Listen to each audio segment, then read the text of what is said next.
Well, there goes the Daverhood. Good, wait, let me get out of the way so we can show the horn. Show the Ooga horn. What happened to it? It's right here. Oh, hold it. This is, we've got everything going, ladies and gentlemen. Look at this. Look at this. We have busted the budget this week on red things. We got ourselves both a toy air horn and from last week, our happy waving inflatable dude. I don't know where the book is for the air horn. You could read the history. It's in the living room. I can do it, but if you ever want to read about the air horn, I could get you the book. Oh, I may need to later in the show. But ladies and gentlemen, how's that for an opening? How is that? Here's what they think. Now, those of you who are old enough to remember the 1956 Nagano Olympics Yes. in Osaka, Japan, may have noticed that was the exact way that they opened the Olympic ceremonies back. I think their wavy man would have been the Olympic torch. Exactly. I mean, budgets were different back then. Expectations were different. Don't they build an Olympic village, David? They do. They build a village. They build a whole stadium, right? The stadium, they probably go where at least there is already one stadium, but then they have to build like 10 more because they need a curling parlor, of course. I mean, who doesn't? Yeah. And of course, just old places to hang. It becomes this multi-million-dollar thing that cities can never recoup, which is why only a few cities now really want to even bother having an Olympics or anything like them, because it's just become madness. As opposed to back in the day, where it's like, oh yeah, we got one stadium here and one small stadium across town. You take like a couple of hotels. We'll put all the athletes in a school bus, And well, the visitors can stay in like the Motel 6. You know. Like maybe the embassy suite. You can get your whole family in. but now it's just become such a thing. So we have recreated the Olympic opening ceremony. For this episode of Dave's Gone By. We should have had the on-air plugged in and out too, like flashing. Oh, I know. That would have been the final, And you could have been playing the drums while I did that. That would have been like those Japanese cartoons that gave kids seizures. You have to warn people, like especially, remember the critic, what was the critic from Alaska with red hair? Oh, I'm not going to say the name on the air, and I can't even remember the name, but yeah. So we were watching a play and she said to me, "You have migraines?" I said, "Yeah." She said, "So do I." And she said, "Look what they put on the door. It says, beware strobe lights, Yeah, and sure. I said, "What do you do then?" And she said, "I just close my eyes." And she said, "But at least we know." Yeah. And I was so surprised. I was like, I never thought that would be a trigger. Like my triggers were different, but for many people, that's a strong trigger. Yeah. Yeah. They put that probably also for people with heart conditions. They do certain things. Yeah. And this whole idea of triggering, I think, is also a little ridiculous in our current day and age. But there's still a sense of like, hey, warning. When you start to see lights going on and off, that's going to be there for 30 seconds. Close your friggin' eyes. Somebody did it with. I love this pet adoption thing on Twitter. They adopt pets who really need a lot of medical or have a rough history. Yeah. And they put trigger warning. I was like, whoa. It was a little puppy the size of Woofty, looked like Woofty, but it had bladder stones that were the size of like maybe $2.50. Like they were huge. Like it looked like you'd went to a like Lowe's or Home Depot and scooped up some like garden rocks, like those smooth garden rocks. Yeah. And so I was like, I guess because there was a little blood on it, it was from the vet to show that this poor animal had been. I guess the animal never was given enough water and it was made to hold its wee, so that it was like got in trouble when it weed in the house. So and therefore it started build up. It was horrible, but that was a trigger warning for what? Blood and for looking at it was stuff from the vet. The vet had the gauze with all the, but it looked like someone scooped up 2 handfuls of like rocks from someone's driveway. Like smooth. Yeah. I was like, oh my God. That should give it trigger warning for everybody. Hey, if you don't want to look at something that came out of a dog that is not normal, click or don't look and close your eyes. Put that, But me with gunshots in the theater, I would ask, when I go to Broadway or anywhere, it wasn't just enough that they would put a sign up, which God bless them for doing that. There are two gunshots in the show. I would literally ask the ushers, well, have you seen the show? When do they come? And it's sort of like, so I can know, Show like, people 2 what minutes you do. before to go like that. Show them when you do your posture. Well, I go like this. Yeah. I put my fingers in my ears because I know, it's kind of, and they'll tell me, you will literally see the person go for the gun, hold it, and fire, as opposed to, it's off stage. Oh, like in the back. Someone goes off stage, and then or Hedda Gabler at the end of that when she goes into the room and she starts playing the piano, and then the piano stops playing, and at some point after that, kaboom. Oh, it doesn't work anymore.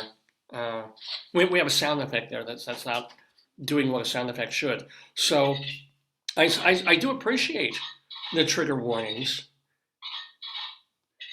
even though sometimes they actually do more harm than good. Even if I know there's a gunshot going in and it ruins the entire act for me, I'm not sure when it's coming, and then I sit there worried about it, as opposed to maybe if I just went into the theater, didn't expect it, then I hear a shot, I jump back in my seat and be over. Like, would you scream? I don't know if I'd scream, but I'd jump.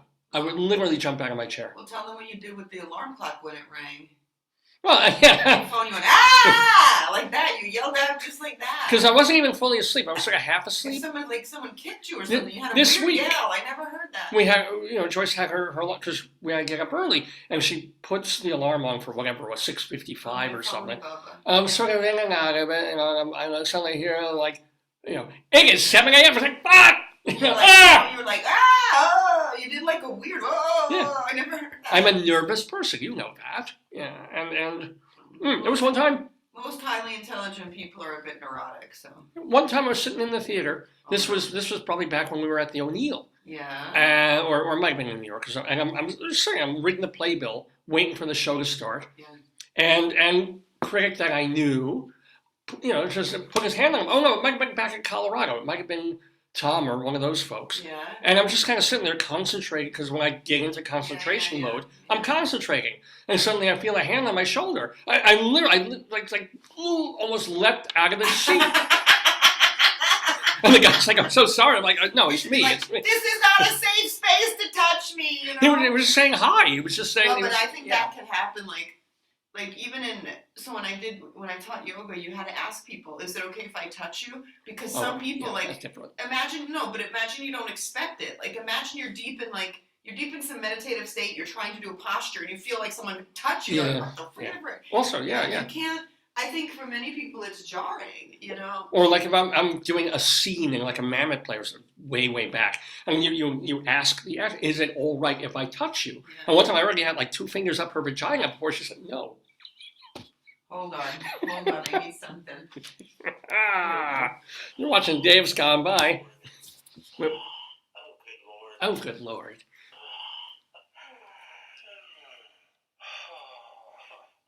It's like they get the same gay guy to do all the sounds. I think it's AI, David. It's AI. What, you think that's not even a real human voice? I don't even know. All they had to do was pay a guy for 5 minutes of his time to sit there and do a couple of takes of... How much do you think they would pay someone for something like this? If they're nice, a few $1,000s. If they're going to sell... Yeah. Otherwise, maybe, here, I'll give you $100. Sit down to, oh, good Lord, a couple of times. They probably, at this company, they probably asked the secretary sitting there. It's like, we need somebody to do a sigh. Here we go. All right, do it 2 more times. All right, let's get one more. That one sounded good. Let's get one more in the can. All right, thanks. Can you copy these? Can you make a couple of phone calls now? Oh, good Lord. So anyway, you're watching the 886th episode of the Dave's Gone By Facebookio Podcastio Programmio of the Stream with me, Dave Lefkowitz, my darling and adorable wife, Joyce. We're calling this episode Put a KIRSH on You. Oh, that's funny. Not so much in honor of Melvin Van Peebles and his classic number, Put a Curse on You, but of your guest. We have a guest in the Daverhood. We have somebody who is a theater person, a composer, a lyricist, a musician. I think he's even been a musical director, who is going to have a show off-Broadway over the next couple of weeks it's at the York Theatre, I do believe. The York Theatre is putting it on, and it's a revival of a musical that was done about 15 years ago already, based on a very, very big hit off-Broadway and regional play. There was a play called Vanities. You've probably even heard of it or remember it from back in the day. Is it based on Bonfire? No. It has to do with these high school, what, the college or high school, cheerleaders and friends. Oh, yeah. And then it follows them like 5 years later, 10 years later. Wow. You know, what their lives have turned into since they were all together back in school. Very, very big hit. You know, and actresses were flocking to it because it was 3 great roles for young to middle-aged actresses to play. And so they turned it into a musical about 15-something years ago. Wow. Got some really good reviews, especially out on the coast. But what's his connection to it? Well, it was a play. It was played by Jack Heifner. Oh, okay. And then he and Heifner, this is David Kirshenbaum we're talking about, who is a composer-lyricist. So Kirshenbaum and Heifner worked it into a musical, which got some good reviews when it was playing out in California. Came to New York, didn't really do much business here, but they've been reworking it again. And now the York Theatre, off-Broadway, is giving it its newer premiere. It's it's going to be a couple of weeks. It's running from, March 21st to April 22nd. They should keep it till summer because I think that would be good in summer, no? If it goes well, and if they don't have another show slogging in after it. Because that would be a good summer, I would think that would be a really good summer show for, you know, tourists and like when a lot of people are traveling, that would be appealing, no? Yeah, they want to see how it goes, I'm sure. If it goes, it's playing for a month. Yeah. If it goes well. Is that how it works? Then they keep it longer? Well, the York has like customers and subscribers and stuff, so they plan seasons. It's not just like a rental house. So they may have something set for May, as far as I know. It's set, yeah. But if this goes really, or they can move it. You know, they're up at St. Jean's on East 76th Street. If who knows? I don't want to get ahead of myself, but if Vanities goes really well, maybe there's a theater on Theater Row. They could bring it. I see what you're saying. So anyway, David Kirshenbaum is the co-creator of the musical version of Vanities. I'm looking it up on your phone. And also he's supposed to be joining us momentarily in the Daverhood. Let me I hope I haven't in the Daverhood. Let me X that out. Thank you very much. I hope that wasn't playing out loud and annoying people. But let's see where we're at in terms of hopefully having him with us. It says Vanities, a new musical by Jack Heifner. Right, and David Kirshenbaum. It says music and lyrics by David Kirshenbaum. So, David should be joining us any moment to talk to the one, the only, the Jewish Rabbi Saul Solomon, founder and spiritual leader of Temple Sons of Bitches in Great Neck, New York. And then he, assuming he doesn't have to run early to rehearsal, a likely excuse, he's also supposed to stay with us for our weekly Today, Yesterday Trivia quiz, where he'll be answering trivia questions alongside our wonderful panelists, which will include playwright Richard Vetere. He's constantly busy doing some stuff this winter and into the spring, so we'll be talking to him a little bit, and he'll be playing the game alongside our absolutely beloved Vicki Quade, who is the co-creator of Late Night Catechism, and of course now Easter Bunny Bingo, which she does. She's always got some. She's always got at the Greenhouse Theater in Chicago. So let me just leave a little. I don't have any mail. I'm checking. Yeah, no. Thank you. You're checking my. Yeah, thank you. I was looking up is that my phone or yours? Yeah, your phone. Oh, thank you. The history of the musical. Yeah. So let me just drop David Kirshenbaum a line because they want to tell him that to use remember not to use the link, but to use the login and ID. Oh well, we'll see. He should be emailing me if he. Really, his website? What the hell? What? That makes no sense at all. Let me just. Here we go. Okay.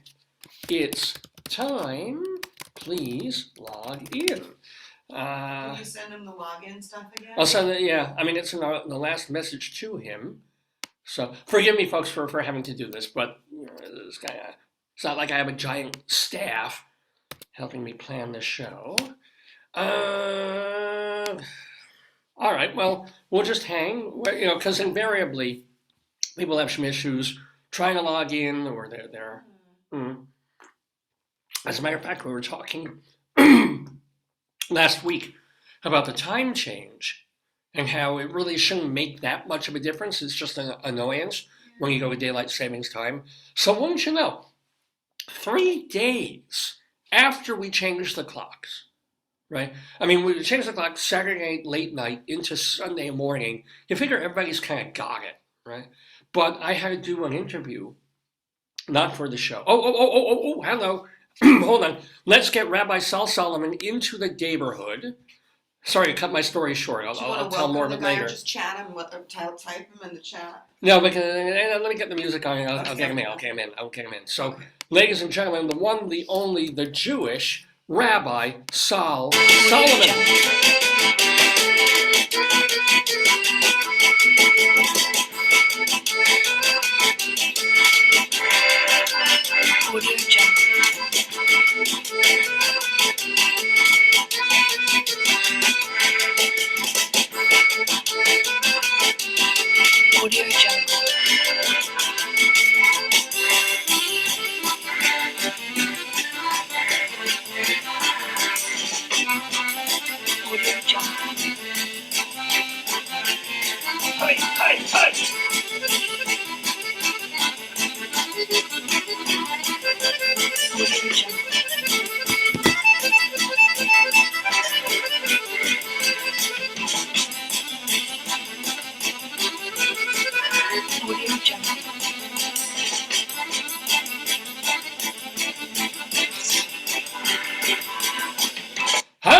Shalom, my friends. Shalom, my enemies. This is your old pal, Rabbi Sal Solomon, founder and spiritual leader of Temple Sons of Bitches in Great Neck, New York. And I'm thrilled and delighted and excited to be chatting with someone else who I think might be Jewish. I'm not sure, but he's got a Jewish name. His name is David Kirshenbaum. He is a composer and a lyricist. Let me give you some background on this man. You know, getting a musical done in New York is harder than getting a rich man through the eye of heaven or something like that. But David Kirshenbaum has been building his legit credits show by show, including off-Broadway. They did the summer of '42, a show called Party Come Here, which was at the New York Musical Theater Festival, and now Vanities the Musical, which, by the way, won a San Francisco Theater Critics Circle Award in its first iteration back in 2006. It was also done in London a couple of years ago, and now it's revised again, and it's back off-Broadway at the York Theater. Please welcome Jonathan Larson Grant recipient and seemingly a Jew who wrote a Christmas musical. Ladies and gentlemen, won't you welcome David Kirshenbaum, who looks frozen. Uh-oh. David, are you there? Uh-oh. Oy, Gewalt. It's 2023, it's Zoom, and we're still having issues. David, are you there? Can at least we get audio for you? Maybe, wait. Hello? Shalom. All right, David, maybe if you can hear me, log out. Logging again, like a vault. Anyway, I'm Rabbi Sal Solomon. Shalom. Spring is coming in just a couple of days. Do you have your matzahs yet? He froze and he's trying to log back in. What's the matter here? Yeah, we got Dave's wife is trying to help me there with my payas. You want your matzah? Yes! Bring my matzah to me now, please. Thank you. Spring is coming. Passover is just around the corner. Literally, I can see it. There's a corner there. I go around there, and there's Moses and Pharaoh. So, think of things renewing. Think of things that are going forward and springing and blossoming. Maybe this is time for you to do the same. We all feel so shriveled in our lives post-pandemic, right? We all feel like everything has been closed down on us. We can't go anywhere. We can't do anything. We have to wear masks. We have to this and this and this. Maybe this springtime, it's time, just obviously, to go out there and to be like, Not do anything stupid, not risk our lives, risk COVID and things, but just still to grow again, to feel ourselves blossoming in our souls, in our hearts, in our kneecaps, to feel like, aha, the world is out there. For 3 years, we've been kind of like, hello, world, we're scared of you. Oh, I'm in my room with the lights off and scrolling through tweets. Maybe it's time to put the tweets down and actually look at some birds tweeting. Look up at some birds tweet. They'll probably poop on you. But even if they do, you wipe the poop off and you move on. Let me send another message to David Kirshenbaum. In the meantime, Shmorem says, ladies and gentlemen, this is not an advertisement. This is just an act of love, my friends. Get your matzahs and your Passover. Because what are you going to do? You're going to shop for everything 3 days before Passover. You're going to wait until there are long lines in the Passover store. No, unless it's stuff that will, of course, go uchi in and out of your fridge between now and the holiday. Stock up. You never know. You never know. Don't just get one box. Get 12 boxes of matzah. Because, let's say that you get a hole in your roof and it can't be patched up for a while. You insert some matzah properly and there it goes. All right, we're trying to admit David Kirshenbaum. I'm not going to give him another intro because I've already shot that load. Oh, shalom! Let's try this again. Unmute. Hello, are you there? Hi. Mazel. Your introduction was so enthusiastic that I think it knocked out my internet. Well, I'm going to try to be much more oh no!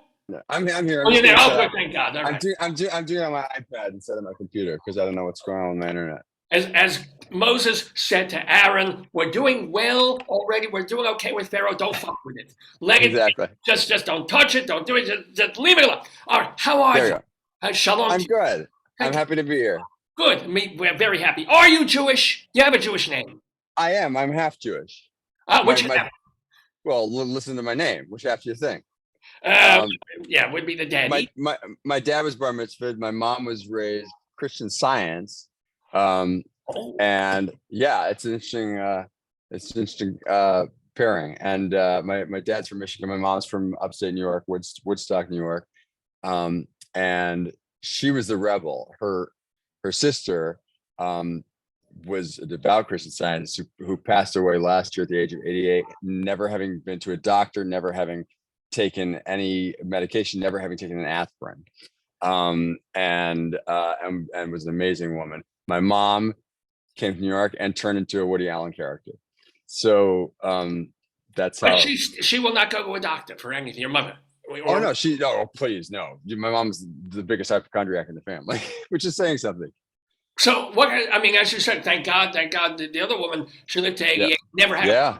Your mom has been healthy all this time. Yes, but thanks to the aid of doctors and medicine. Yeah. No, wait. So she has been to your mother. Oh, my mom. Yeah. Oh, she will go to the doctor with her. Yes, by the time she graduated high school, she was no longer a practicing Christian Science. She still would read the Mary Baker Eddy's book of Christian Science and Health from now and then, when she would, because some of that's still in her DNA. So when she needed some comfort or had some worries, she would pick that book up again. But she is not neither of my parents actually are. We've all sort of, I think, identify as culturally Jewish, but my dad also hasn't been if he were on now, you're interviewing him and you asked him to recite his portion, from his book, I don't think he'd be able to do that. And the shame of it is my parents, I wanted to have something. My parents tried to enroll me in, I'm a native New Yorker, grew up here in the city. They tried to get me in, Jewish Hebrew Sunday school, and but they wouldn't have me because my mom wasn't Jewish. So they said, well, we'll just let him grow up and, let's let him decide what he wants when he grows up. And I'm still figuring out what I want, what kind of faith I want to be. I'm still figuring out what I want to do when I grow up. Do you have children of your own? Nope. So it doesn't really, it matters, but But it doesn't matter so much. But no, but if I do, that'll be a whole, kettle of fish that I got to figure out. So yeah.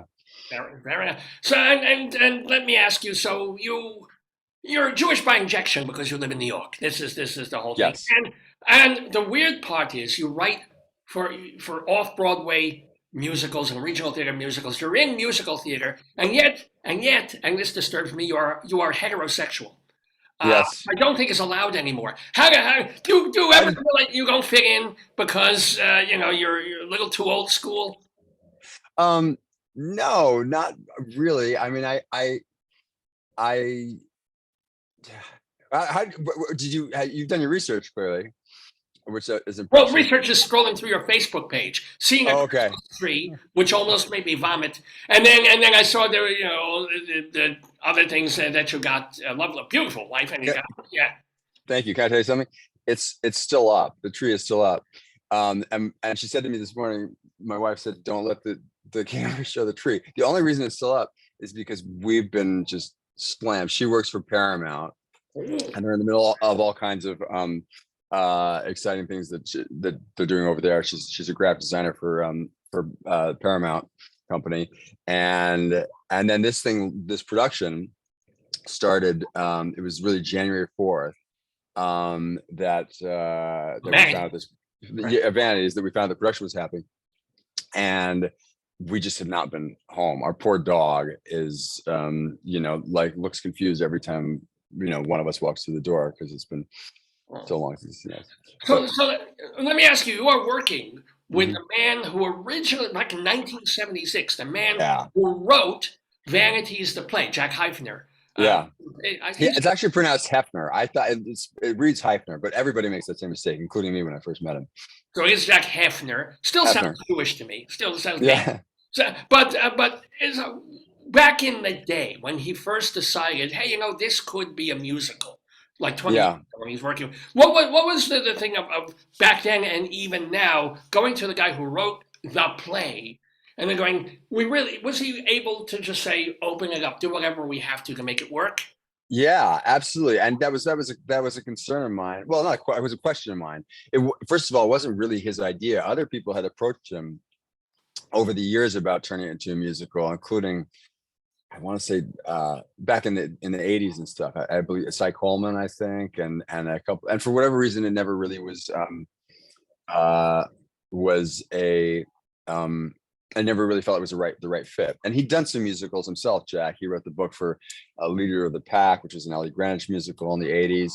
He worked on one of the versions of Smile, the musical based on the beauty pageant. He worked a little bit with on different things in development with Michael Bennett, with Bob Fosse. He knew all these people. Yeah, he's interviewed in that great Bob Fosse biography, the biography that I should be interviewing him. Get out, bring him in. Jesus. But no, he I'm sure he'd love to talk to you. He's had an amazing career. And someone else said around about 2004, 2005, said, I think Vanities would make a good musical. I think you should do it. I think you should meet Jack Hefner. And we did, and we hit it off. And I talked to him about the show. I said, well, let me write a couple of songs and see how it goes and see how we get on. And I wrote 3 songs just on spec, just to see if I could find my way into the characters, just to see if he would like it, and invited him back to my apartment to play them for him. And 2 of those 3 songs are still in the show, and one of them that's still in the show, he after I played it for him, he said, I looked up from the keyboard all nervous, and he was sitting at a chair near my piano and had tears in his eyes and said, I can't imagine the play ever not having that song in it, which is the kind of thing you obviously live to hear as a writer. Absolutely. And that song is still in the show, and we were just off to the races from there, and it's been a great collaboration ever since. But he has completely rethought the whole show from the ground up, not just in terms of making space for the songs, but all kinds of new structure devices and new jokes, and added a new scene that wasn't in the play. and he's still working. I mean, he changed a couple lines yesterday, I think. That's the thing. So you were working on it back in 2004, 5, Mhm. right? And it was done, and it got an award out in California. It came here, did a little bit off Broadway, but now you're not just taking that version and doing it again at the York. Why is it being reworked again? Is it because times have changed, or you're looking back at it and say, oh, this would have worked better? What's being changed now? Well, what's being changed? There's two answers to that question. First of all, it's no secret, for a bunch of reasons, we weren't happy with. We just were never quite happy with the show. We weren't happy with the. We were grateful, and we always loved the cast that we were working with. But maybe from that you can read between the lines to some of the other issues, but we just weren't happy with the productions that we got. There were personnel issues and producerial issues and personality issues, and in addition to the fact that we always thought we could write it better, so we did a production in Seattle in, I think, 2011. David Armstrong, the artistic director then of Fifth Avenue Theater in Seattle, directed and choreographed it, and that was where we first started to lock into what we wanted the show to be. He did a terrific job with it. After that, there was a production in London in 2016 that took it even a step further, directed and choreographed by a woman named Raki Plews, a British Jew, a British Jewish woman who was at the first person to sort of really get everything Jack was trying to convey with the original play. And we had hopes for something beyond that, and then the pandemic hit, and then Jack emailed me in, I think, March of 2020 and said, well, at least we'll always have London, or something like that, thinking that maybe we would never get a chance to do it again, let alone New York. And then this production dropped in our lap, and we have an incredible director named Will Pomerantz, who wanted to re-envision the show from the ground up. He's the associate artistic director at Bay Street in Sag Harbor on Long Island, and he's been doing all sorts of reimaginations of other musicals like Ragtime and Evita and stuff at Bucks County, out at Bay Street. He said, let's try to take this out of the let's try to do something that's more timeless and more relevant, and isn't just a quaint show about these three Texas cheerleaders in the 1970s. So he said, first of all, what happens if we take it out of Texas? And I wasn't sure how Jack would relate to that, because he grew up in Texas. It's inspired by people he grew up with. He immediately got on board with that. And we're not setting it in a specific place, but we wanted to not have it be married to that specific I get the idea. Region of the country. I mean, I just wonder if making it that amorphous, I mean, it can be timeless and still be set somewhere in Grover's Corners, New Hampshire. You don't have to make that USA. You can absolutely. No, we have an idea of where it's set, but the other thing that opened us up to, well, we also said let's do something that's a little bit less literal, a little bit more imaginative, a little bit less naturalistic, and more representational. So that it's obviously still set in the period. There's still period references, and the music is still informed by. Well, they're high school cheerleaders. They're going to have periods. I mean, exactly. Well, there you go. Yeah, there you go. And but the other thing that enabled us to do was to say, well, let's think about the casting, because we never really to see if we could get a more diverse cast that represents sure. Yeah, it's really the way that, and Jack had seen the play done that way before. He'd seen it done with back in the 70s. It was done so much. It was the longest running play in off-Broadway history for a while. Longest running musical was always The Fantastics, but in the 70s, for 6 or 7 years that it ran, it was the longest the longest running play. There was even Yeah. a TV HBO thing of it with like Yeah. Charlie's Angels was in it. Yep. Shelley Hack and Yeah. Nella Toole and Meredith Baxter. Yeah. Oh So, my. but he'd seen an all black production. He'd seen an all male production. He'd seen an all drag production. He'd seen everything back and but our producers and our teams that we worked with, because it was so literally set with literal sets and literal costumes and very specifically in Texas, I don't know that we ever even saw, let alone were given the opportunity to consider anyone who wasn't sort of who didn't fit in that sort of traditional Charlie's Angels mold. And our only concern was we didn't want to be seen as doing it as any kind of tokenism or just sort of trying to be it's walking the fashionable in the line moment. between Yeah, being modern and real, but also you don't want to pander. exactly. Look, let's have an Asian, let's have a black, and let's have a Latinx, and then Exactly. we tick the boxes. Yeah. And also everyone brings so many different things to the table. We as a composer, you get excited about that too, because you have the opportunity for the songs to be sung by all kinds of different voices and be imagined in all kinds of new ways. And we saw so many amazing people for this production, for every role. And at the end of the day, it was hard to cast, but it was easy to cast because the three performers who we got, and we're so lucky to have them. They slot into each of the three roles perfectly. Our music director, who's half Asian herself, she turned to us at the end of the show, at the end of the audition. She said, if nothing else, no one can say we cast this cynically. And no one can say we did this to be, for once. And this is the first time it's ever happened in my life. Every single one of them happened to be the best person who came in for that particular role. And it just so happens that that one's black and one's white and one's Korean, and they're just incredible. Now, let me ask you, in course, early, you must have known early that you had some musical talent, and you were, were you a musical geek growing up, a musical theater geek, and did you take piano? I mean, what was the early background of David Kirshenbaum?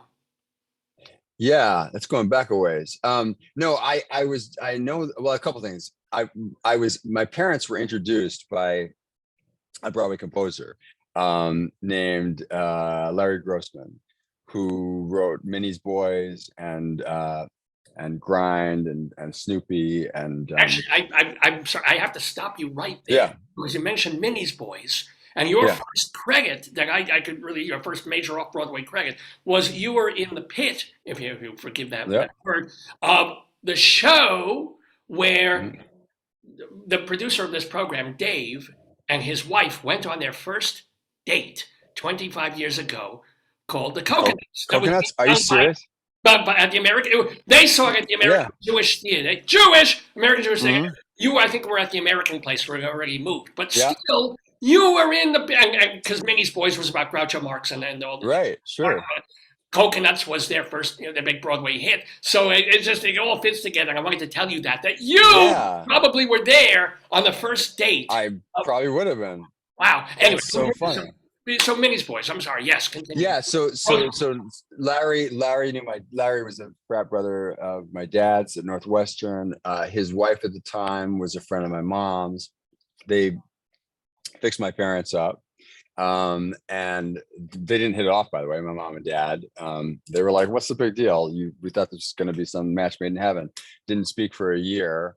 And then a year later, I guess my dad had a party to go to, and my mom happened to be sitting by the phone, and he'd gone through his entire little black book, and she was the 10th or 12th name, called her up, and she said, what the hell, free dinner.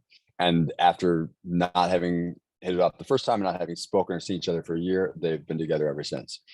But Larry drove me home from the hospital after I was born, and was a sort of a mentor figure when I was growing up, and I would go watch his shows and rehearsals and see readings. I was there at the cast album recordings for one of them, when they filmed the TV commercial for another. And somewhere in there too, one of my closest friends when I was in like first grade was playing piano, and I guess I said to my parents, apparently, I want to be able to do that. I was jealous that he could play and I couldn't. So I started taking piano lessons, and as I was getting more interested in theater, and as I was getting older, in school plays and stuff like that, and yeah, so that's how it all started. But started writing my own music when I was off at college at the University of Michigan, and then when I graduated, Larry Grossman, again, to whom I owe a lot, obviously, was just getting ready to go into production at the York Theatre Company with a revisal of his 1982 musical, A Doll's Life. This would have been in 1994. Wasn't that Common and Green? I thought A Doll's Life was Common and Green. Yeah. It was. He wrote the music, and and Common and Green wrote the book and lyrics. So he said, "How would you like to be the musical director?" I said, I grew up seeing shows at the York. When I was a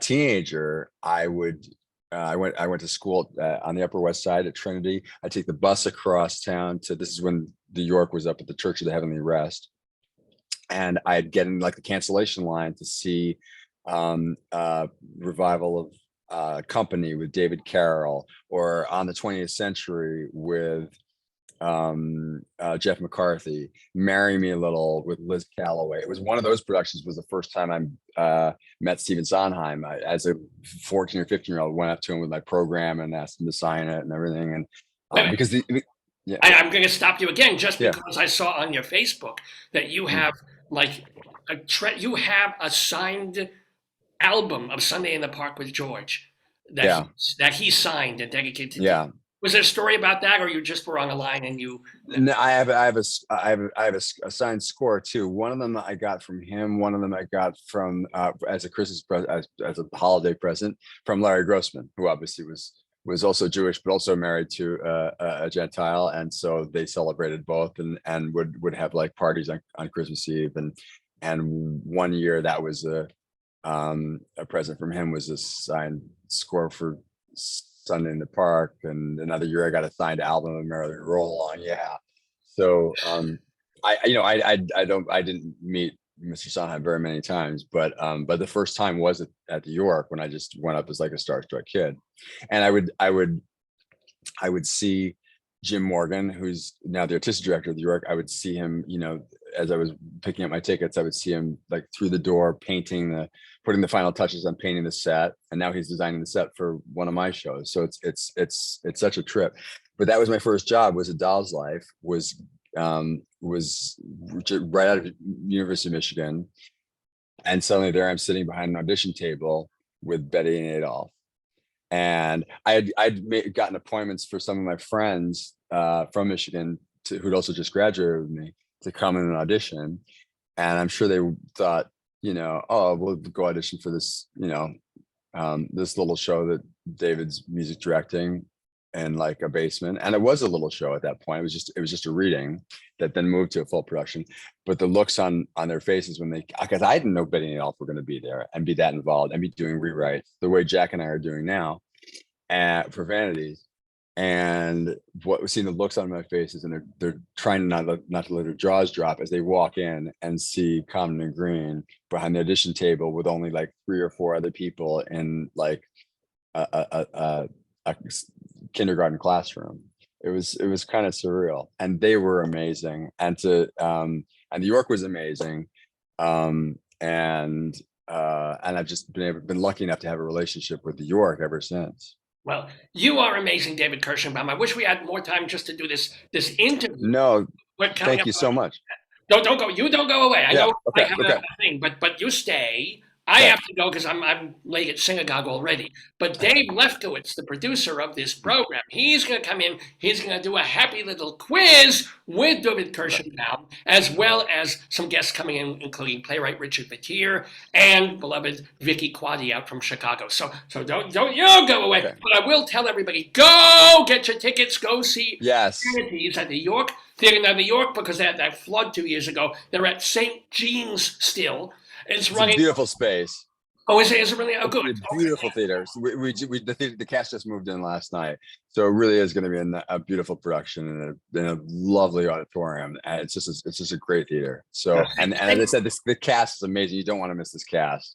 Don't miss it. It's from now through April 22nd, 150 East 76th Street. So near Lexington, you got to take that East Side subway up there. But it's yorktheatre.org for tickets. York, THEATRE.org to get tickets to Vanities at the York Theater. And to find out more, of course, about David Kirshenbaum, go to his website, which you kind of need to update because it's not really working.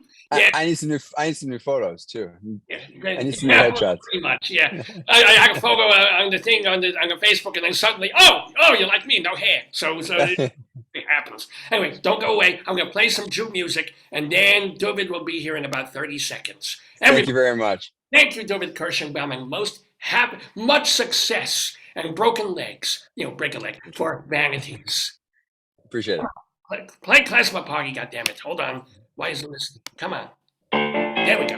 Hey!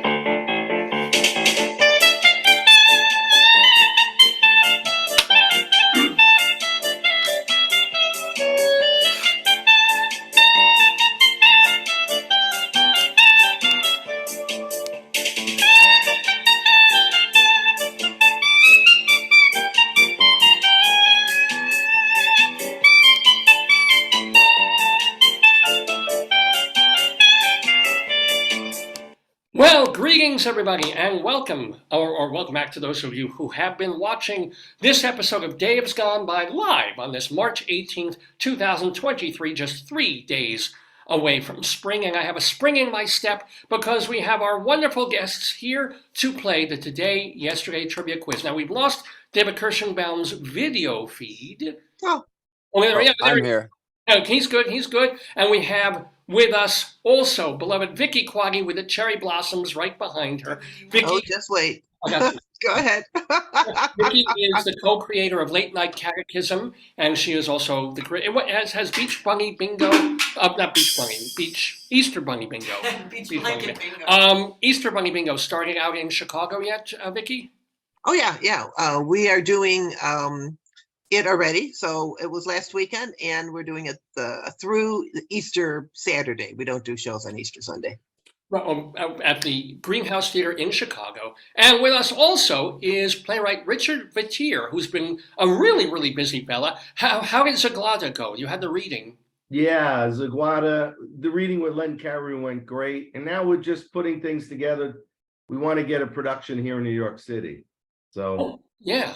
And there was another play that I saw your name attached. Is there something else that you're working on? I just did a reading, my brand new play, Thornwood. 2-character, 2 women. Yeah, just finished it. We did a reading last Monday. Oh, and that went, Thornwood went well? And all yeah, that? It went well. Another theater wants to do a reading in May up in Westchester. And I'm talking to directors with that too. So it's been kind of busy. Good. That's what you want. If you're a writer, if you're in this business, you want to be busy. And I want to introduce you both to David Kirshenbaum. David Kirshenbaum is a composer-lyricist. He worked on co-wrote the off-Broadway musical version of Summer of 42, and now also has a revisal of the off-Broadway show called Vanities that they're doing at the York Theater this month into next month. So yay! Welcome to all of you, and howdy do. Congratulations on your reading, Richard. I've always thought there's nothing more exciting than a first reading of a new play or a new show. Yeah, it was up. I developed it at the Actors Studio, so it was the first reading in front of an audience, which is always cool. Yeah, that's awesome. And Rabbi Saul didn't have a chance to make this kind of joke or aside, but is today your SITS probe, David? That was last night. Yeah, it was I think I should know that. I did know this at one time, but that I don't know where the word comes from. But that's the first time that the cast gets to sing the score with the band, with the orchestra. And it's always a big kind of up energy thing because they've been rehearsing with a piano in the rehearsal room for a couple weeks, and they finally get to hear it with the drums and the bass and the horns and and it was really exciting. Because Rabbi Sal thought it was about a sitz bath with a catheter involved. It was like really not true, Vicki, not true. Anyway, guys, it's wonderful to have you. Now, what are we? Is this all music? I wish this were the case. I'm sure it's not true. Is this all musical theater questions? Probably nothing not. to do with Okay. No. Then I'm not gonna do too well. Oh, by the way, I told David Kirshenbaum, or Rabbi Sal told David Kirshenbaum, he was in the orchestra pit 25 years ago. No, 27 years ago almost.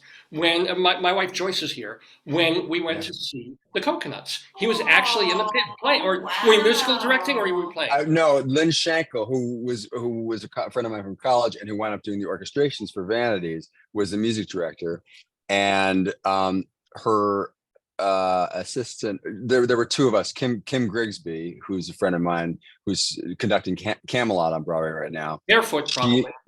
Yeah, exactly.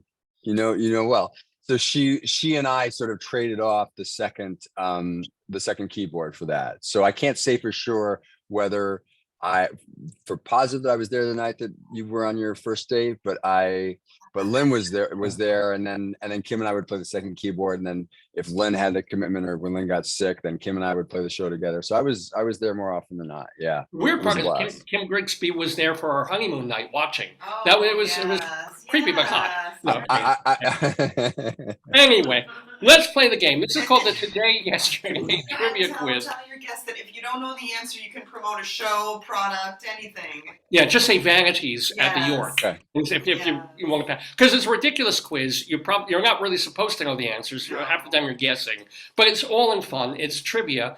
The one It's true. little hook of the game is that pretty much every question has to do with something that happened in history on this date, March 18th. So it could have been 50 years ago, 500 years ago on March 18th. Questions are worth 2 points apiece if you get them right.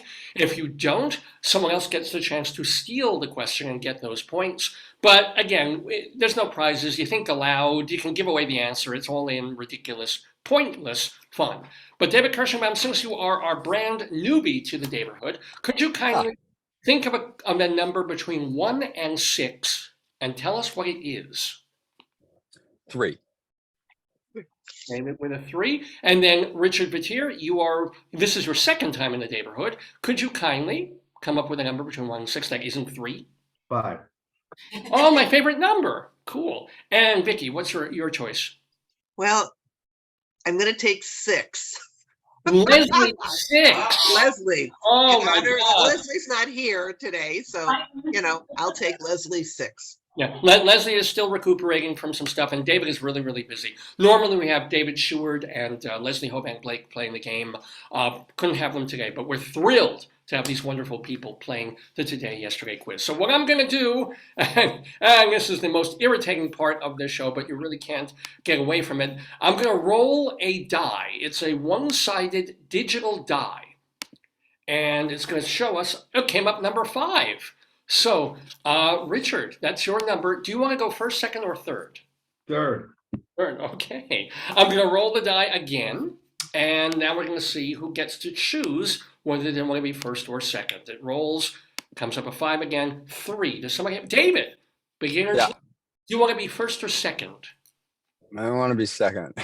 Okay. Vicki, you're usually brave and go first anyway. I'll be so- first. I would have picked first anyway. Here we go. Thank you, and so great to see you all. Here comes. Are you ready, Vicki, for the first question?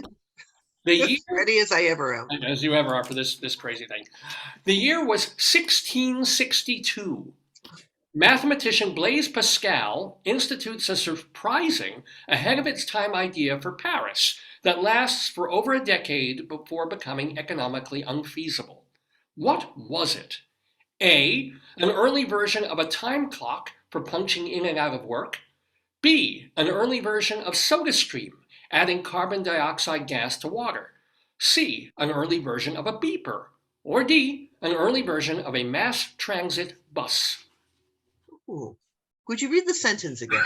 Of The course. question. The question again was, this on this date, March 18, 1662, mathematician Blaise Pascal institutes a surprising ahead of its time idea for Paris that lasts over a decade before becoming economically unfeasible. What was it? And I'll read the choices again. A, an early version of a time clock for punching in and out of work. B, an early version of SodaStream, adding carbon dioxide gas to water. C, an early version of a beeper. Or D, an early version of a mass transit bus. Well, my son's a mathematician. And I'm just thinking, what would he be interested in that math mind? So I'm going to say the first one, the time punching in. You're going to say that is what Blaise Pascal came up with for Paris, lasted about a decade. Is that your final answer? Yes. Well, Vicki, I'm afraid you go out not in a blaze of glory. That is not the correct answer. So I get to roll the die, and we have a steal opportunity for one of our other contestants. Let's roll that die. 1. Nobody has a 1. 4. Does anybody have a 4? Nope. No. Yeah, this will go on for a while. 3. 3 is David. So, David Kirshenbaum, you have a chance to steal this question. It's going to be one of the other 3 choices. Do you need me to read them again? Yeah, read me the 3 that she didn't guess. Got it. Sorry. Okay, so which of these was an ahead of its time idea for Paris created by Blaise Pascal? Was it B, an early version of SodaStream adding carbon dioxide gas to water? C, an early version of a beeper? Or D, an early version of a mass transit bus? I'm gonna go with SodaStream. Is that your final answer? That's my final answer for now. Well, I've got to say, David, your answer was a guess, but it petered out and dissipated because that is not the correct answer, I'm afraid. So, Richard, come on. Richard, you have a 50-50 shot on this one. What's your answer? Number 4. Why do you say number 4? What makes you choose that one? It was between the seltzer water and the transit, because you said that it then stopped. They couldn't economically do it, and it had something to do with the parameter of Paris. So I'm guessing the bus. Is that your Yes. final answer? Yes. Oh, Richard, the wheels on your bus go round and round, and you get 2 points. Yes! Excellent. Richard Vetere with 2 Yay. points there. It was indeed the idea for a bus. What happened was a carriage would take Parisians through part of town and run whether there were passengers on it or not. And it went until 1675. They called it the carrosses à 100 sous. Whatever, actually 5 something. I think it was 5 cents to do it, or whatever. I think cents it was were. for the predecessor of the carte blanche. Yeah, exactly. So Richard in first place with 2 points, but much more game to play here in the Daverhood on Dave's Gone By in our Today Yesterday quiz. Now here's the deal, David Kirshenbaum. Whenever David, I think of David Stewart. David Kirshenbaum. You are slated to go second. So this next question goes directly to you. You have first shot at it, and it's another multiple choice. Okay. The year was 1932. Born today in Reading, Pennsylvania, is future Harvard Lampoon president and Pulitzer-winning author John Updike. His most famous books include Couples and The Witches of Eastwick, but which of these was not a John Updike novel? A, Rabbit is Rich. B, Rabbit in Reverse. C, Rabbit at Rest. Or D, Rabbit Redux. It has to be one with rabbit, right? Read me the first 3 again, please. The first 3 are A, Rabbit is Rich. B, Rabbit in Reverse. C, Rabbit at Rest.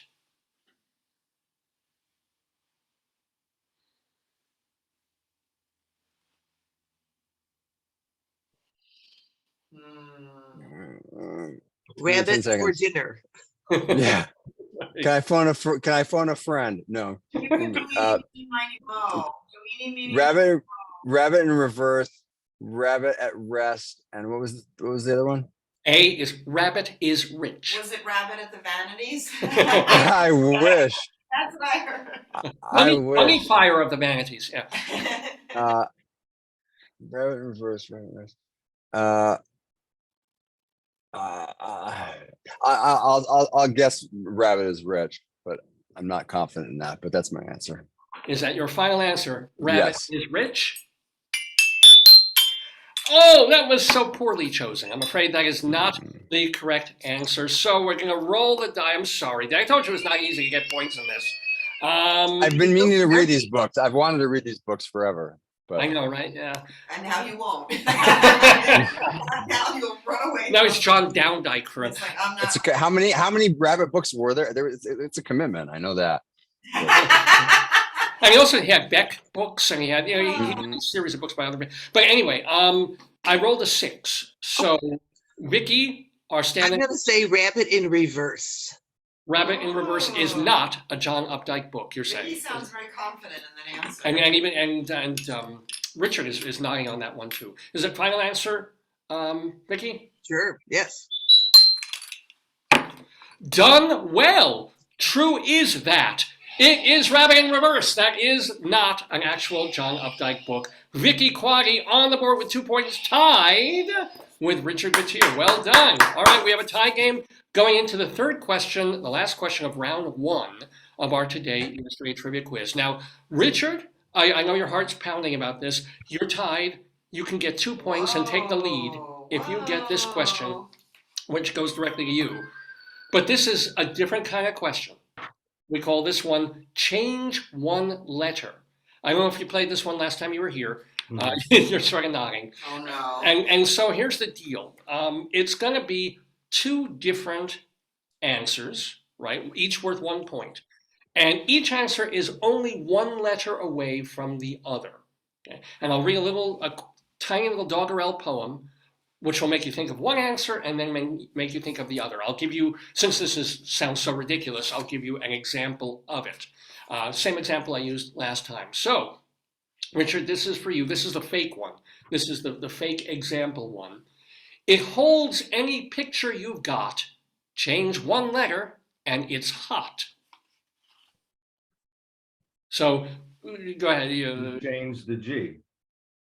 Got hot. Oh, no, that was part of the Yeah, I poem. didn't understand it last time I played this. So. Oh, Okay, I'll tell you what it is. It's frame and flame. So Oh, frame is the picture, flame is the hot. I got you. so I that's think you're right. Yeah. I got you. So a frame holds any picture you've got, change 1 letter, it's hot, a flame. Frame. Okay. Got it? Now that's what you're going to do to this poem about someone, and here's a little bit of a clue, who died last week. Oh, This Kent family novelist was known north and south. Change 1 letter to make funny things come out of your mouth. That's really good, but what am I doing? You're going to come up with... That's a good poem. Wait, don't tell me. No, you're gonna. There's 2 answers here. So the first answer, the first line of the poem leads you to 1 answer, and then the next line of the poem is the other answer, which is only 1 letter different from the first one. Yeah, I'm never good with letters. Robert Blake died last week, actually. Oh wow. Yeah, he did. But This is is a that writer. your? He's avoiding. now novelist.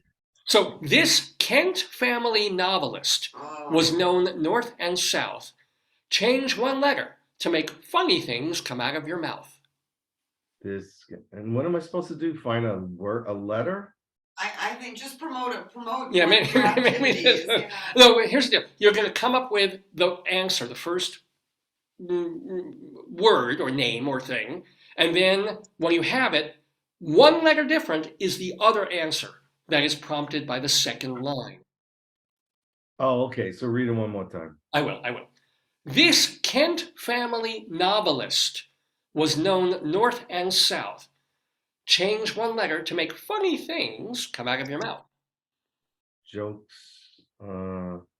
This Kent family novelist? Is that the line? This Kent This family? Kent family novelist was known north and south.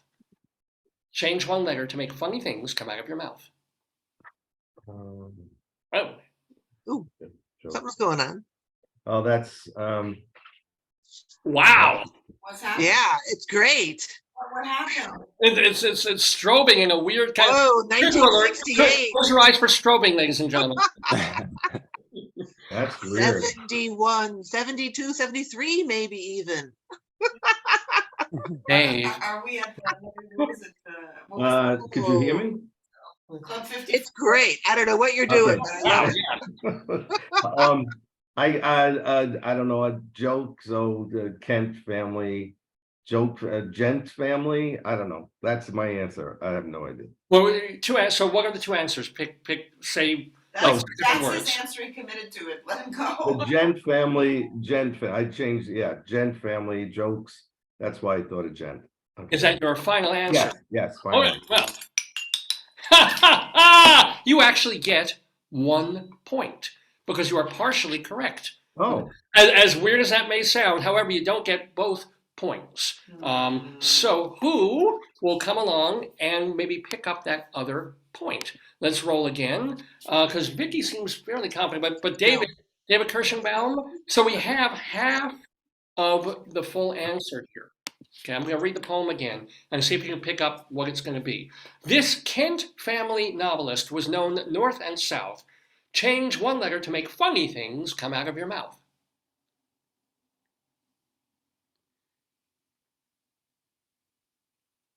Vanities opens.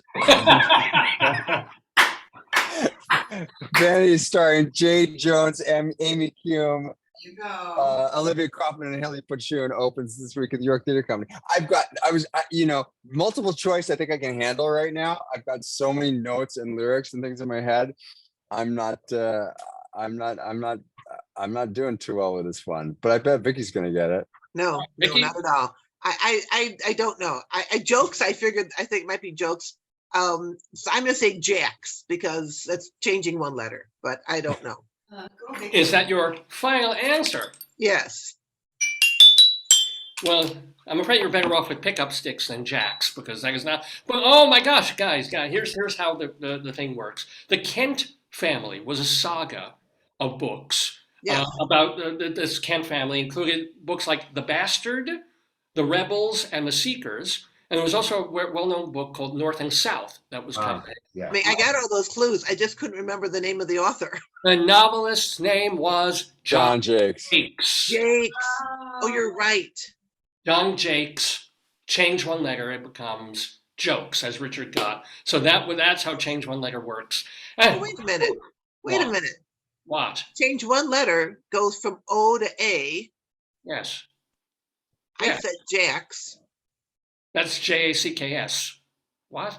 That doesn't, No. Oh, you're right. That was right. Yeah, no, that doesn't, no, sorry. And this is how I actually thought for a second, I thought John Jakes, but I thought he died like a few months ago because time is not thought he my died friend right years now. ago. Yeah. He died March 10th at the age of 90. But Richard, Wow. 1 point. Excellent. Thank you. Yeah. Well done. See, sometimes you think you don't have it, and you take a He stab. gets the shmira matzah. Yeah, here, a free bite of the shmura matzah for you, Richard. Really hungry.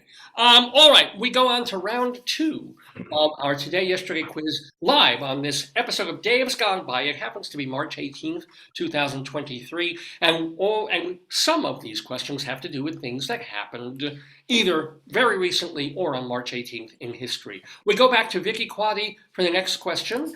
Vicki, you are only 1 point away from being tied with Richard, so if you get this correct, you will be back in the lead. Well, actually, I don't think you had the lead yet. Richard had, then you tied. But anyway, here we go. This is a modern times question. It was a rough week for Credit Suisse, Switzerland's second largest bank, that had to reach for a lifeline from the Swiss National Bank following its near collapse in the great banking crisis of 2023. So, which of these is false about Switzerland? Okay. A. For years, all the bridges and tunnels in Switzerland were wired to explode Oh, God. just in case of a foreign invasion. B, only 15% of the Alps are in Switzerland. C, there's a federal law that says every citizen has access to a nuclear fallout shelter. Or D, Swiss women won the right to vote in 1949, but the voting laws didn't change until 10 years later. Wow. One of those is false.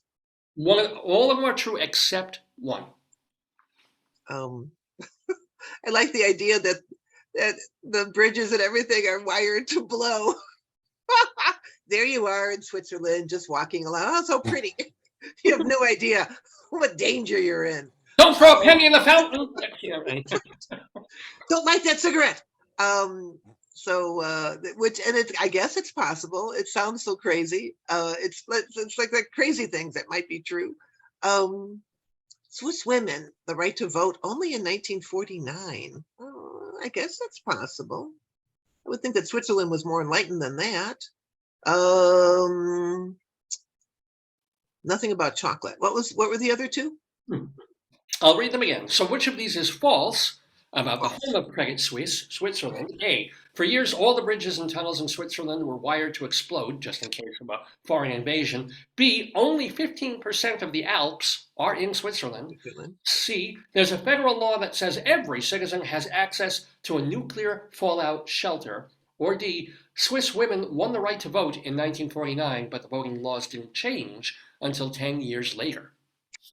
Geez, could be any of those. I'm going to stick with my wired to blow. I made that up. I'm hoping that's not true.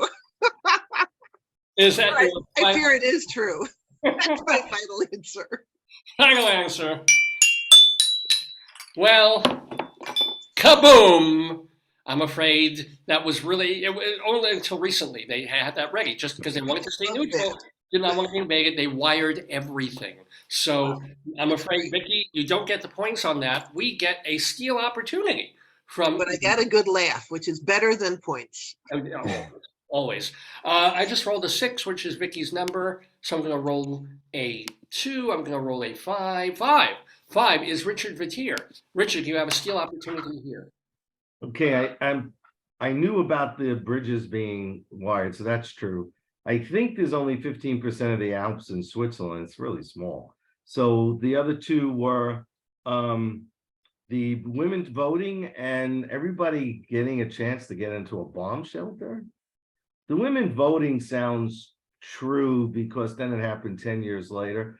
So I got to say bomb shelter is the one false one. Is that your final answer? Mm-hmm. Oh, okay.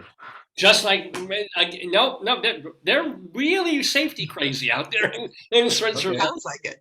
There is a law that every Swiss citizen has access to a bomb shelter thing, or a nuclear bomb shelter. Everything. So David, you're the only one who's not on the board. Come on, David.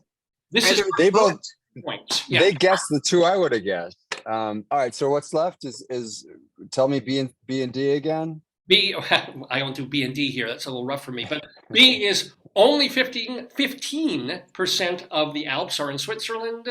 Or D, Swiss women won the right to vote in 1949, but the voting laws didn't change until 10 years later.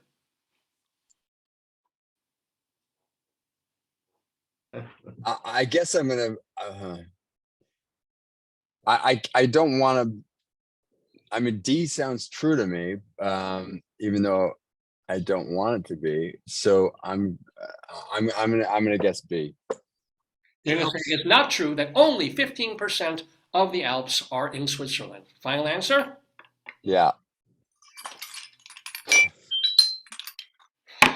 Alps, you need somebody. Alps, not just anybody. Alp, because you're not getting 2 points. I've stumped the panel. It's the women. Oh. But the messed up part of this is that they still don't have the right to vote. Close. They didn't get the right to vote until 1971. Wow. In Switzerland. And not only that, this is fantastic. There was one canton. They divide things didn't get to cantons there. There was one canton that didn't change the voting law for women to be able to vote until 1991. Holy cow. Fantastic. Holy cow. So I actually underestimated, I underdid Yeah. the voting thing. Oh. And there you go. So here's the deal we have. It's the So Swiss. what was the right answer that was wrong? The This is right- the voting. The voting. In other words, the clue, the choice was women didn't get the right to vote until 1949. They actually didn't get the right to vote until 1971. Whoa. Oh, Jesus, that's a tricky question. Okay. It's Dave. They asked a quiz. Thank you, Vicki. So here's the deal. Richard is still in the lead with 3 points. Vicki with 2 points. David not yet on the board, but anything can change as we move. Yeah. Last couple of questions in our yesterday quiz. This one though goes directly to David. So David, you can get on the board and be tied with Vicki with 2 points if you get this question. And oh boy, it's a musical, not a theater musical question, but a music question. So good luck, and it's a multiple choice. The year was 2002. Can you dig it? Isaac Hayes is inducted into the Rock and Roll Hall of Fame today. Before his funky Shaft years, Hayes was making a bid for posterity for the hits he co-created with writing partner David Porter. Which of these classic soul tunes was not a Hayes Porter song? A, Hold On, I'm Coming. B, Let's Stay Together. C, Soul Man. D, When Something Is Wrong with My Baby. Please give me the 4 titles again. Of course, which of these is not an Isaac Hayes, David Porter song? A, Hold On, I'm Coming. B, Let's Stay Together. C, Soul Man. What a great title. D, When Something Is Wrong with My Baby. I'm guessing. All of those are I'm so just- sexual. Yeah, Except the last I'm one just- needs an obstetrician, but yeah. I'm just totally guessing. I'm gonna guess D. You're going to say it is not true, or that Yeah, when something not is wrong written, with my not baby. co-written, but yeah. Final answer? Yeah. Hun, can you play the baby noise?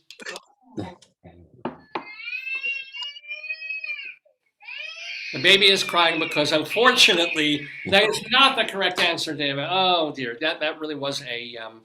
So we have a steal opportunity once again. Always blame the women, something must be wrong. Well, Vicki, something's right with you because I just rolled a 6. Oh You no. I would have to guess too. They're really, those songs are wonderful. Hold On, I'm Coming. Right. Huge sexual song. You're speaking. Depends what you're holding on to. Yeah. What are the other two? B is Let's Stay Together, or C, Soul Man. I'm gonna say Let's Stay Together. Oh. You're saying that is not an Isaac Hayes, David Porter tune. Is Yeah, that a total guess. Just guessing. I'm just coming apart because Stay Together is the correct answer, Vicki Quade. You get 2 points. Excellent. It's a guess. Let's Stay Together. And actually, that was a 1971 song by Al Green. It was- By Al Green. I knew that he recorded. I saw him in concert. Oh, my. I saw him perform that.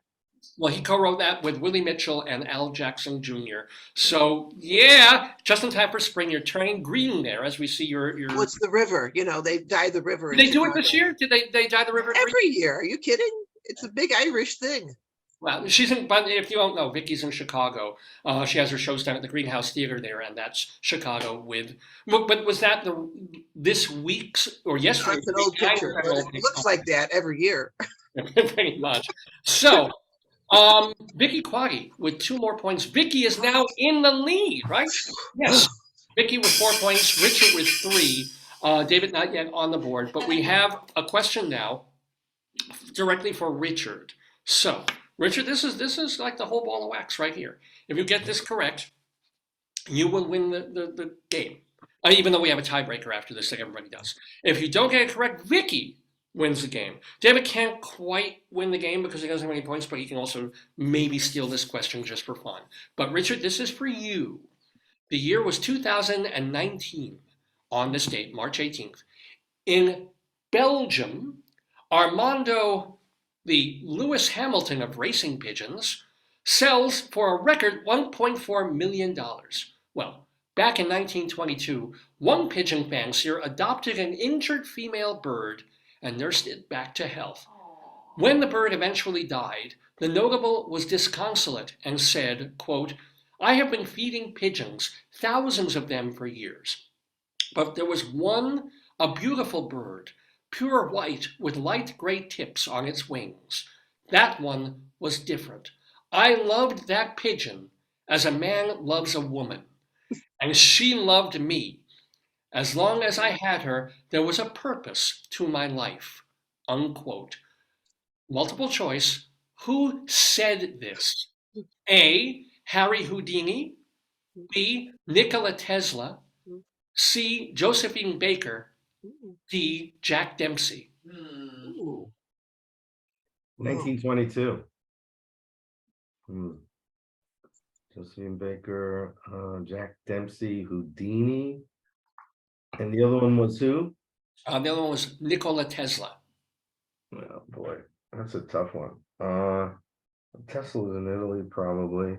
You said this is in Belgium, huh? No, wait, hold on. I'll read this part of the question again. Okay. Okay, because this is based on something that happened just in 2019, where Right. Armando, the Lewis Hamilton of racing pigeons, sold for a record $1.4 million. That made me think of, back in 1922, a pigeon fancier was nursing a pigeon and said all these things. Okay, and it wasn't in Belgium. That was Nothing to do with Belgium, no. right. And it's so 1922. I think they were all alive, right? Houdini probably was in America.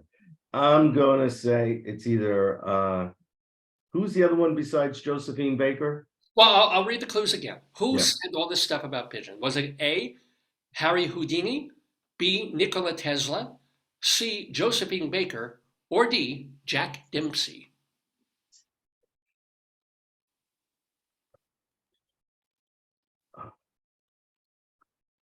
Okay, I guess I'm just gonna have to guess. I'd say Jack Dempsey.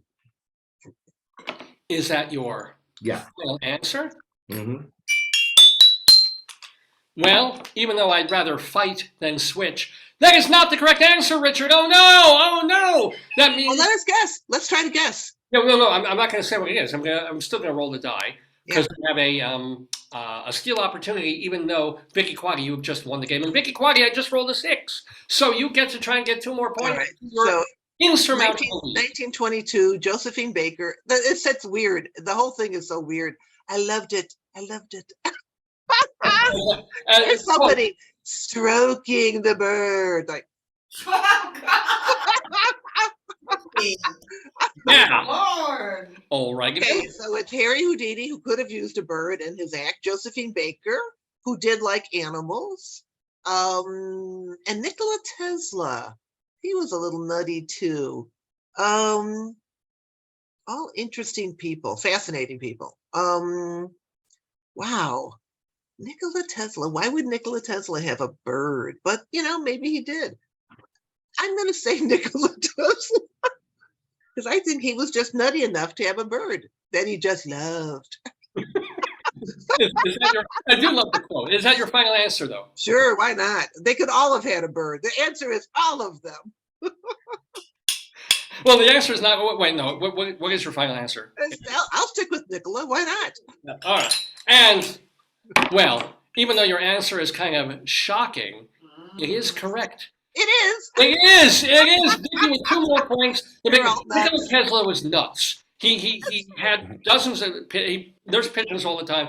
This particular pigeon that he said, quote, "I love that pigeon as a man loves a woman, and she loves me."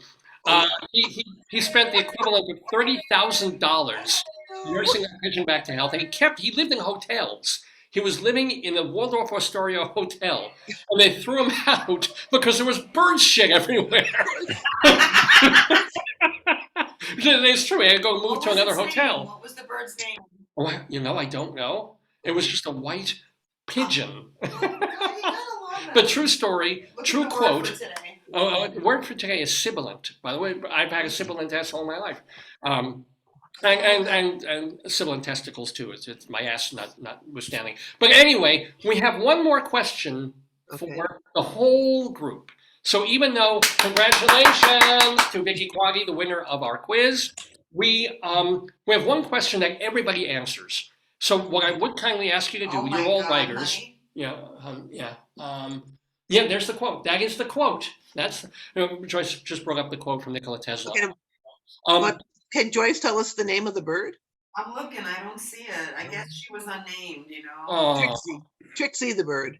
a really great name, I right? think it was only charges at electrical outlets. Like 50 kilowatts. So here's the deal. Do you all have a writing implement and a piece of something to write upon? Oh, wow. Yeah. Tesla hated pearls and refused to talk to women who wore them. All He would right. wash his hands 3 times a day. He was OCD with 3. 3 was his Really? number, yeah. Oh, He was God. crazy as a loon. Yeah. Maybe the bird was a loon, and not a pigeon. It was just hiding that. Have you ever eaten pigeon? I ate pigeon last year in Egypt. What, They sell call it them. guava, They- was it? Yeah. Yeah, oh, it's not very good. Oh. I did not Oh, like he was it. called Regis. No. Here, Whoa. it's from the interwebs. I don't know how true it is, but that's a boy's name, no? This is allegedly. Allegedly. Tesla's favorite pigeon, Regis, a girl, should call her Kathy Lee. He perceived that she was attempting to tell him that she was dying. Tesla says, a light came from her eyes, more intense than he had ever produced by the most powerful lamps in his laboratory. Ooh. And what meds was Tesla on? I wonder. So here's the deal. We have a final tiebreaker question. It is not a multiple choice. What you guys are gonna do? Oh, there's. There's Right. David. Apparently he also had a Get my pen. I'm going to get a picture of all of us too. Oh, great. Yes, please. So, Smile, smile, everybody. Excellent. Very good. thank you, Vicki. So here's the deal. You're gonna write down your answer after I read the question. And then I'll read the question again and give a 3, 2, 1 countdown. And on 1, you're all gonna just go with your answers so everybody can answer at the same time. Cool? How can Got you it. love a pigeon? Why can't you can love any kind of an animal? They're doves No, but he loved the pigeon. He said, as a man loves a woman. How do you? because he was nuts. I mean, who was the bottom? I don't know. Anyway. He said his IQ was between 160 and 400 or 300. How can that be? Yeah. No, anyway, let's get to the question. Are you ready for the question, guys? Here we go. Yeah. All right. Again, you'll write down the answer. I'll read it again, but here's the first reading. Farewell to musician Jerry Samuels, who passed March 10th at the age of 84. In 1966, under his alter ego, he created such novelty classics as I Live in a Split Level Head, Marching Off to Bedlam, and The Deathless, They're Coming to Take Me Away, haha. Yes. Who was Jerry Samuels's alter ego?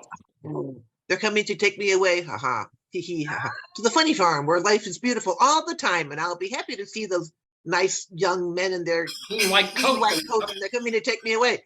I know the song, obviously. Oh, what was his name? Oh my goodness. It's Do you really guys remember that song? Samuels. We used to sing that all the time because we thought it was so weird. It was, yeah. I don't know any of these songs. I spent years writing an entire musical inspired by songs of the 60s, and No I don't know excuse. these. No, I No know. excuse. Never I know. heard They're Coming to Take Me Away, haha? No, I don't think To the so. funny farm. Oh man. What about you, Richard? Are you don't say an answer, but does this ring a bell at least, or you know the song? I know the songs, but I don't know the character. Name Don't the remember songs the one more name time. any longer. Just name the 3 songs or the songs. Sure. Here's the deal. Jerry Samuels passed away a few days ago. In 1966, he under his alter ego name, he created such classics as I Live in a Split Level Head, Marching Off to Bedlam, and They're Coming to Take Me Away, haha. Who was Jerry Samuels's alter ego? Mm. I don't remember. So, and if you don't have a guess, certainly write down, Vanities or Thornwood or something. Yeah. I will write down something.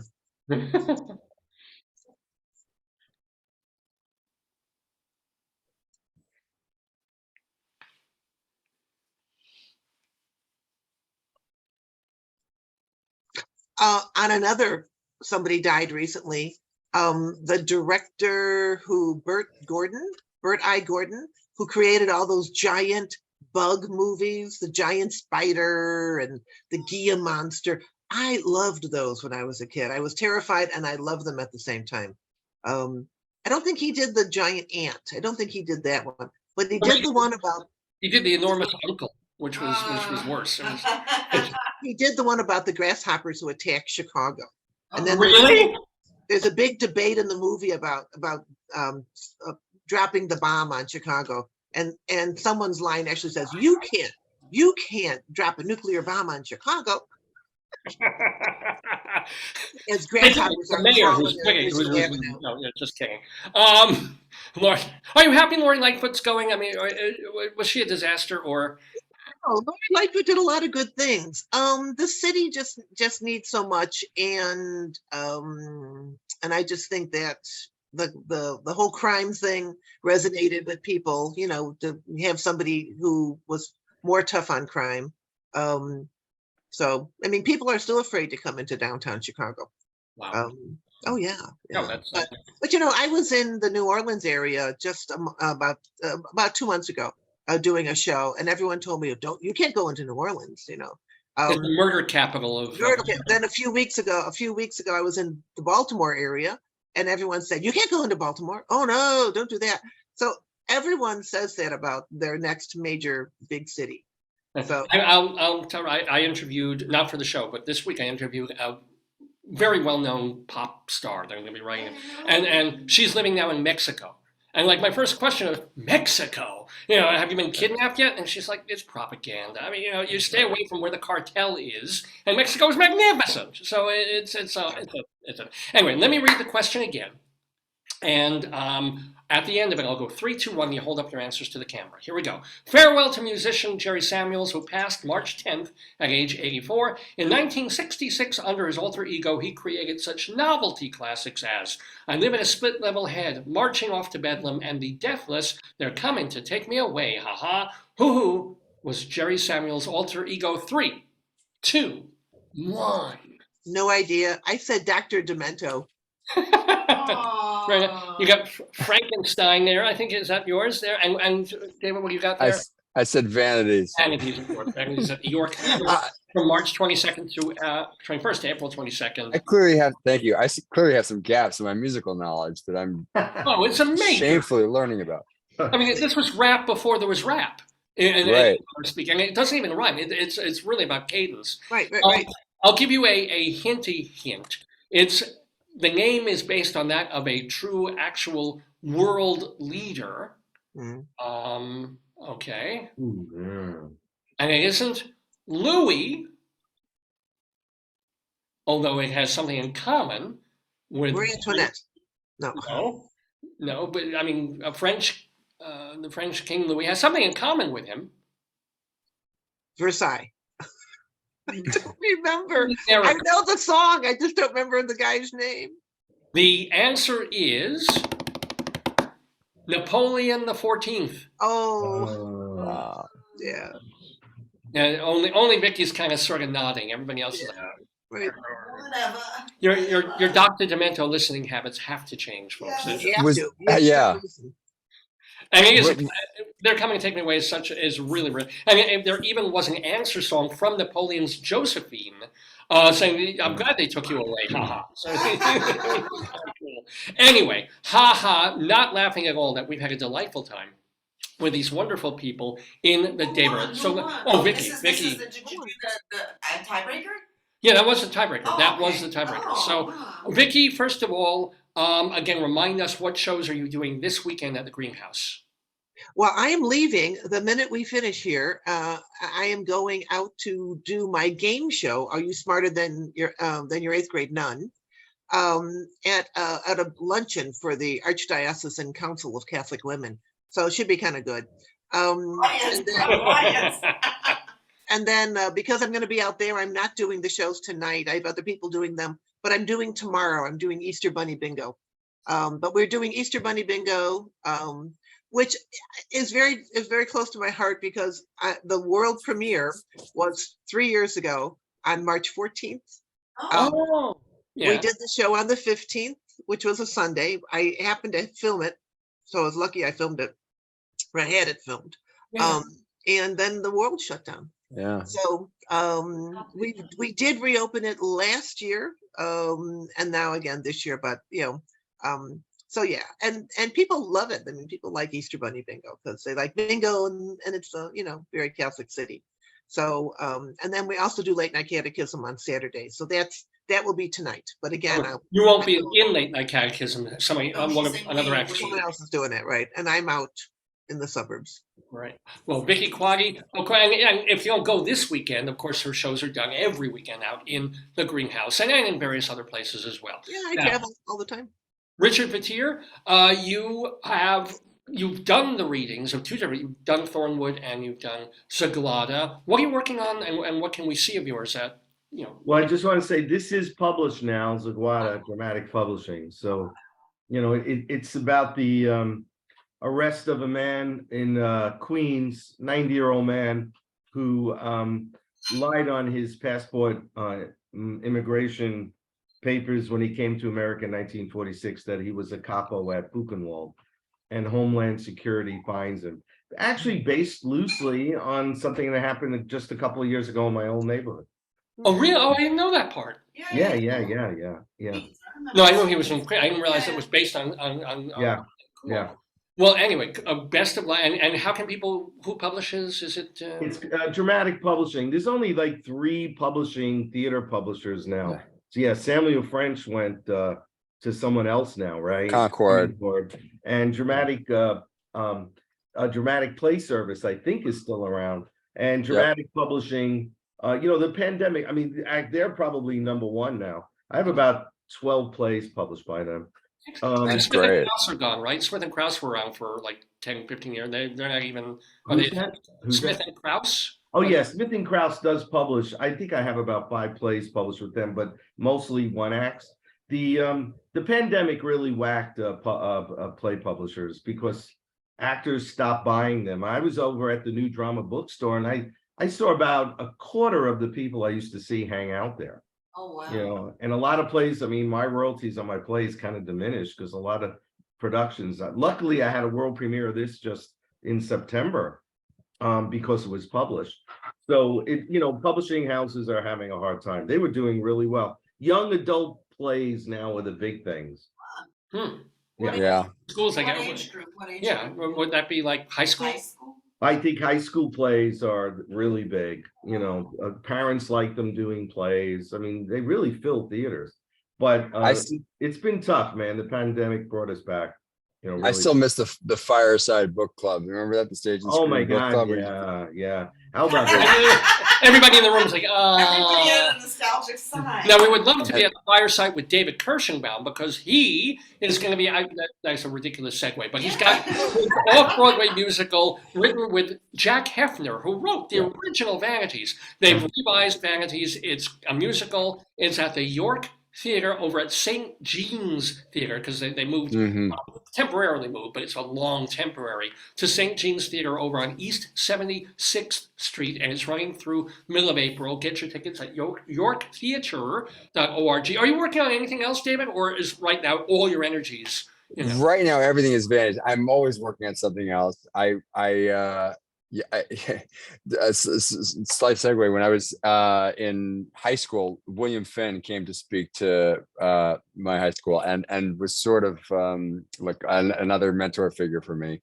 And I helped set up the meeting because one of the teachers at our school lived in the same building as him. And when I spoke to him before he came, and he said, I said, "Is there any question that's off limits?" He said, "Nope, as long as nobody asks me what I'm working on now." And I thought that sounded like such a strange thing. Now I totally get there. I know there are writers who love to talk about what they're working on. I'm also don't until I've got like a first draft, the end on it. Yeah. Don't bother me. Don't look at it. Don't even ask. I don't want to tell. Don't want to know. No. David, can I just jump in? I have one Yeah. thing. Yeah, my movie, The Marriage Fool, starring Walter Matthau, Carol Burnett, and John Stamos, is streaming on Amazon. Wow. Yeah, it's based on my play, The Marriage Fool. I sold it to CBS. I did the adaptation in 1998. It was the highest rated movie in CBS. And out of the blue, 20 plus years later, Amazon bought it and it's now streaming. And I got, wow. yeah, the Writers Guild is looking to get my royalties, and it's not easy, with streaming rights. I'm a lifetime member of the Writers Guild, but it's running for anybody who can see it.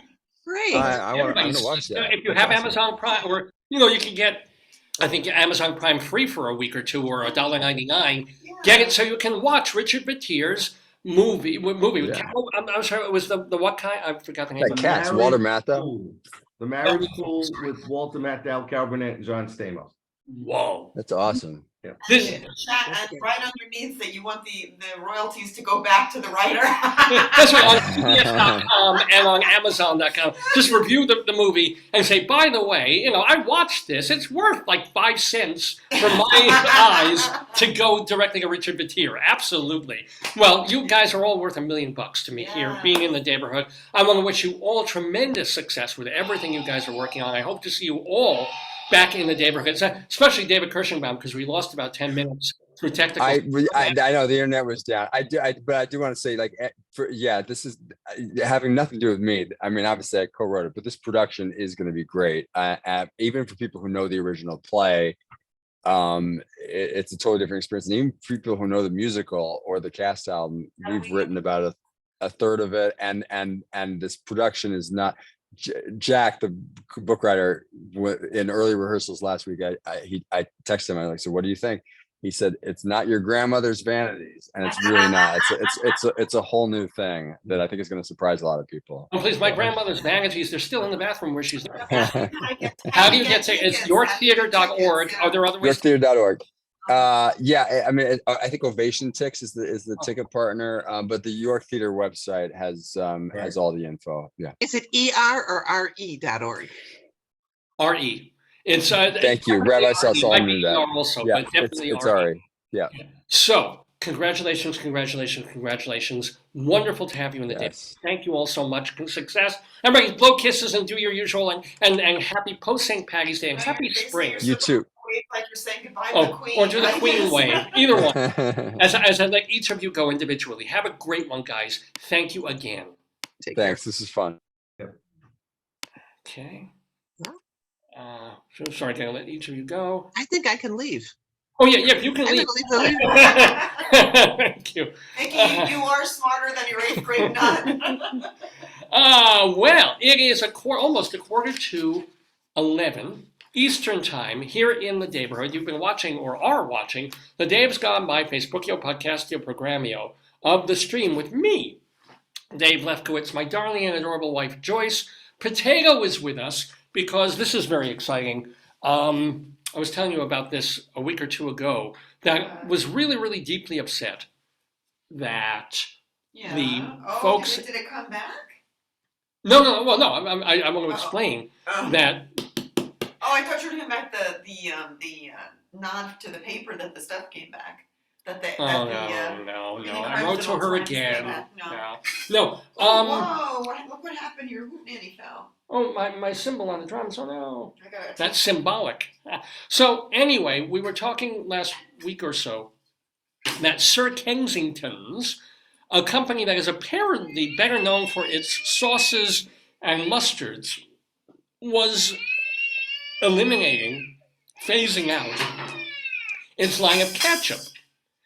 And as much as I am a Heinz lover and have been since childhood, I think Heinz is it's one of the perfect foods. It should be its own food group. Heinz ketchup should be a food group. Yeah. But I tried Sir Kensington and I was like, whoa, this is really good. I mean, as much as I love Heinz, they've actually improved upon the wheel. And so I was distraught because we bought a lot of Sir Kensington ketchup when we were living in Colorado, when we were living in New York. And then word comes down like a week or two ago that the corporate decision is that they weren't making enough money to keep the ketchup line going. They're still going to make like friggin', mayo must. And I want to see if they have anything on their website. Yeah, it's so terribly sad. So I'm frantically trying to find and get Sir Kensington ketchup. from various stores or eBay without spending, because the minute the news came down that they were eliminating the product line, suddenly on eBay, if you wanted to buy Sir Kensington ketchup, it's like, oh yeah, $19 a bottle. I'm like, okay. They still listed. If I were a multimillionaire, that would be reasonable for me to pay. They still listed on their classic ketchup. Yeah. They still listed. I mean, are they shipping it? Are they sending it anywhere? It's listed on their website. And then I've been bidding back and forth with a guy on eBay who has like 12 bottles, right? And he's charging something like, or it's sort of like either pay it 13 years ago. or pay it or bid if it's accepted. You can bid lower, your best bid. Here it is. You should read you can tell the. Yeah. Heinz wins again. Sir Kensington's the upstart condiment purveyor, beloved by shoppy shops and bodegas alike, has announced that it will cease production of its flagship product, ketchup. Scott Norton and Mark Ramadan launched Sir Kensington's 13 years ago, billing it as an artisanal product free of high fructose corn syrup, which is, I mean, Heinz also makes versions of its ketchup that don't have corn syrup in it. I want to see if they say why. Well, they said their big product is like sauces, tartar sauce, mustard things, stuff like that. And ketchup was such a small niche of what they were doing. Who knew? They said there's no easy way to say this. We're saddened to think about this ketchup will not endure. He goes on to thank all the people who took up in ketchup, people who were involved in ketchup wars. I went into a tailspin. I didn't get out of bed for about 3 days. And Potato, oh my God. Potato, he was... the headquarters was in New York. Really? Yeah. Oh my God. On Wikipedia. Potato actually went into our car, closed, we don't have a garage, but he closed the garage door and turned the car on. And if I hadn't sort of smelled something, and because Potato was farting at the time, he would have been just sitting in the car. He was so upset. But here's the deal. That's sad. So I was bidding back and forth, and finally I was like, you know what? Do I really want to pay $8 a bottle for Sir Kensington ketchup? Wow, it says Sir Kensington has been acquired by Unilever. And that explains it. Yeah, that I see. And I think Unilever are the sons of bitches who own Ben and Heinz. Jerry's. And they make Heinz. Yeah, well, they do. I think it might be. I don't know. But then, they're making a corporate decision. But David, there's two. There's classic ketchup and there's one that's seasoned. And they also have a spicy ketchup, which I don't. Do we get that one? I tried the spicy ketchup. It's too. I've never seen the seasoned. I've never even seen it. Spicy here. No, spicy I don't want. Spicy. That's the only other one I see. But I'm going back and forth with this guy on eBay and saying, look, I'll pay $7 a bottle, but $8? Come on. So, I'm bidding and he's saying, no, but will you pay this? And I'm like, no, but will you take this? And finally, we couldn't really, alas, come to an agreement. But I did find on Instacart, I tried to order like 8 bottles and they had 2 left. She said, what did the woman tell you, the delivery woman? They are I got the last 2 from the local place that actually had bottles of Sir Kensington ketchup. So one I'm going to use sparingly, and then the other, we're thinking of getting one of those, you know how the frames have inset Look at this one. things? Yeah. They have a big one like this, 140 ounces for $156. Exactly. It's more than $1 an ounce. It's more than gold. It's more than heroin. Look at it. This is $156 for, we're not talking about 10 bottles of this stuff. We're talking about 1 bottle. Does Walmart? No, Walmart doesn't have it. Walmart doesn't know. Nobody's got it. I mean, there are places to get it now, and if you can get it on eBay. Maybe Whole Foods. I wonder. Whole Foods would charge $10 for it even back in the day. Yeah. The normal price would be $10 for Sir Kensington. But I'm delighted. Look at this beautiful. Oh, Potato, be happy. We have a little bit of Sir Kensington. Oh yeah. At least something. I know, Potato. Look at the ingredients on this puppy. Tomatoes, tomato paste, fair trade organic cane sugar, water, onions, distilled vinegar, salt, lime juice concentrate, green bell peppers, allspice. No, the That's Whole Foods only has mayo, chipotle mayonnaise, right? crema sauce, avocado mayonnaise. I'm sorry. Even though Heinz is the monster, and you have Hunt's and store brand ketchups. You can't fucking tell me that what was it? Crema sauce. You sell more bottles of crema sauce than ketchup. Apparently so. Crema. Have you heard of crema sauce? Ever? Yeah, we have it on our tacos all the time. Well, yeah, okay, we do. Well, I've heard of crema sauce, but you probably haven't. Anywho, We have rotisserie chicken. We should go to Whole Foods. We have those gift certificates. Not maybe later in the week. yeah, well, We have the gift certificates. cool. I'll do it. If they're still Although active. one of us is back to work this week. You're the one who's going to start your spring break. I have my spring break this week. My break is writing up 1, 2, 3 reports, doing the book, and then grading. Yeah. That's my break. My break was work, doing some light grading, editing your book or proofreading your book. It's a labor of love, but I need your brain Yeah. to sure.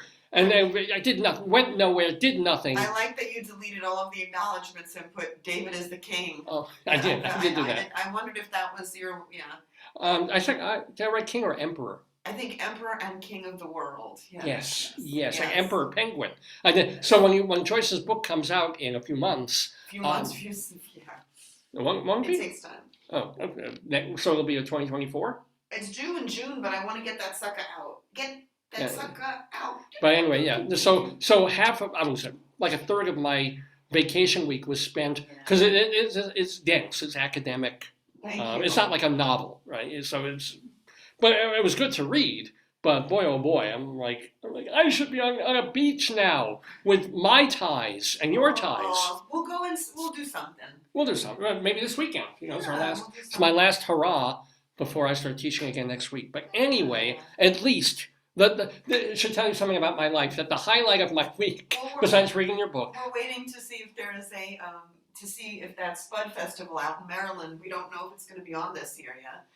You get to dig your own potatoes. this is brutal. Joyce was scrolling through her phone last night. No, it just showed up. Oh, that's right. On your I feed, opened my phone and it was just there. on her feed was this thing that's happening in a town in Maryland that's half an hour away. Well, we didn't know. When we first looked at it, we thought it was coming up this August. Then we realized, oh shit, it was 2 weeks after we moved here. There was a Spud Festival Yes. in Maryland. And I mean local Maryland. I'm not talking like 4 hours away drive to the other side of the state. I mean, we could have gotten there within half an hour with all the things that we used to see pretty much. And more. And more than we used to have when we were in Greeley, when Greeley had the potato day. Potato day. Yeah. A blacksmith shop. Yeah. What were things like in old times? They have the draft horses. Yeah. They have historical displays. Like, all that. All of that. But All of something that. Very different. And the one thing that they had, this is fantastic. See, at the Greeley one, and don't listen to this potato. It was a museum.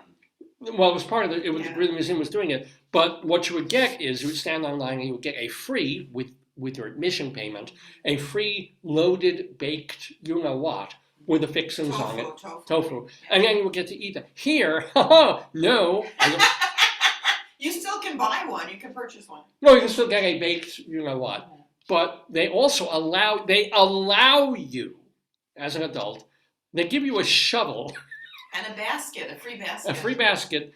You pay $10 for the privilege, but you can have this, I think, 5-pound basket, and go to a big pit. You can dig them, yeah. You can dig up your own potatoes. Yes. I think that's a brilliant activity. It gets people involved. Yeah. You get to do something physically active. You get to procure your own food. Yeah. And it honors the potato. It's a beautiful, It's a moving thing. Yes. And we were just so disappointed when we looked down at the end of this ad. I'll check and see if they wrote back. Yeah, because we're going to say, hey, are you going to do it again this August? Because we thought it was coming up, and it was last August for the Spud Festival. What was the town? Where was it? I don't remember. I'll look it up. Give me a second. I'm trying to look in your mail. Yeah, like Kentridge or something like that. Or Staples emailed you. Oh, that's good. Nobody. I don't know if it would come to that email or if I gave a different address. The other one. No, we did that one with Oh, we H. did. Oh, so that may not be on there. No, I don't think they're hanging around like. Waiting for my email. Hold on, let me look because I sent you. I'm gonna go in your mail and find it. I know I sent it to you. Oh, please do. Here we go. Oh, you actually have it. Yes, that's your email. Hagerstown. I sent it to you. Visit Hagerstown, Maryland, which has not just Potato Day, by the way, but Heritage Spud Fest Days. Plural! Whoa. At least it was last year. Saturday, Yeah, August 27th. It's a weekend. So wait, if it's Saturday, August 27th, how is it days? No, it's to the next day, I think. It's 2 days. Oh, It's a it weekend. should be, but I guess it started. Come on. On August 22nd, location in. Hagerstown? This sort of tell you every. It's like, first of all, it's the Heritage Spedfest, right? Yeah. From Hagerstown in Washington County, Maryland. Okay. And yet the location is in Boonesboro, Maryland. Like, yeah, no wonder they're not having it this year. They couldn't find it. We're in Hagerstown. Where's the potatoes? That's funny. Heritage Spudfest was done by the Rural Heritage Museum. Oh, wait. You know what? Here, give me I need the. Oh, you definitely need this, yes. Okay. All right. Announce it like it's Sábado Gigante. Oh ho! Heritage Spudfest!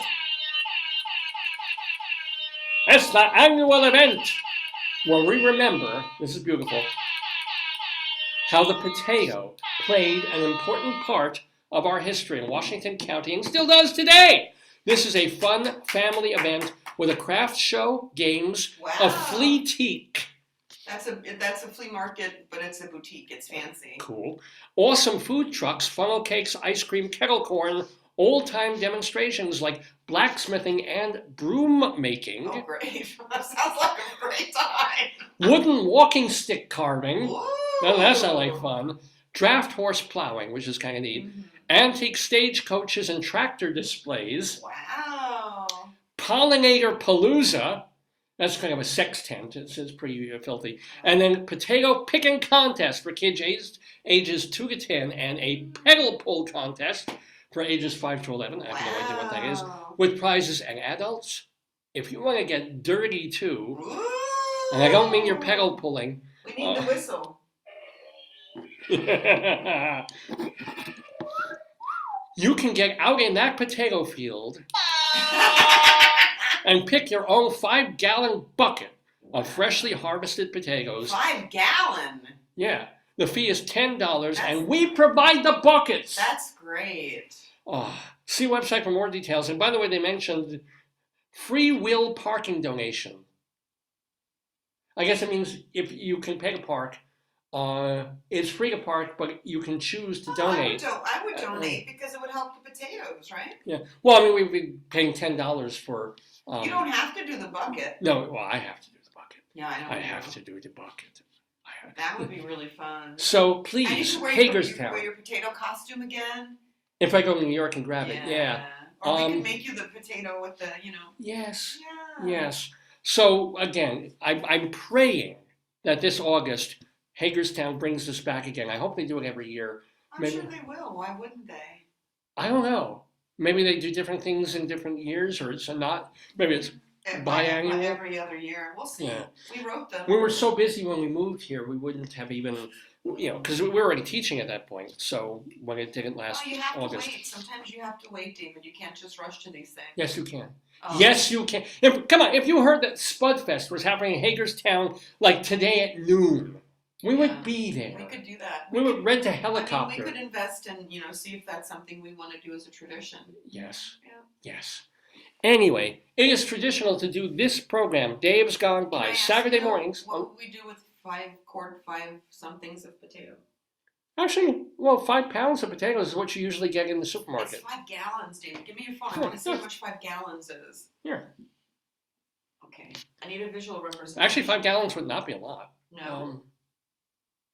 I mean, it's what does it say there? Hold on. Show me a visual representation of 5 gallons. It's like a small fish tank. Yeah. Oh, a gallon is like the same gallon. Yeah. So this is the bucket. Like, that bucket when you go to Lowe's? That's big. Oh, that is a pretty That's big bucket. a lot. Yeah. The potatoes are big and heavy. Yeah, but that's a lot. Speak for yourself, asshole. I'm sorry, potato. I'm sorry. I didn't Potato, mean it like that. I did not. Potato, apologize. I'm sorry to be sizist. Yeah. Did he curse me? That's a 5-gallon bucket's big. It is pretty big, but you're paying $10 and it's potatoes. look at this, show people. This is like After St. Patrick's Day, like today, we could go to the supermarket, Yeah. but there's gonna be $1.50 a pound. You know. yeah, but you didn't pick them yourself. These are fresh I from the know. ground. Yeah. You can pick only the ones you like. Ooh, Maybe I can throw them Potato back. can help us tell us which are the good ones. Yeah, I'll tell, who's in my family, who's kind of the black sheep, Which yeah, ones would be the most juicy? who tend to shoplift. Is it? No, we're not gonna go there.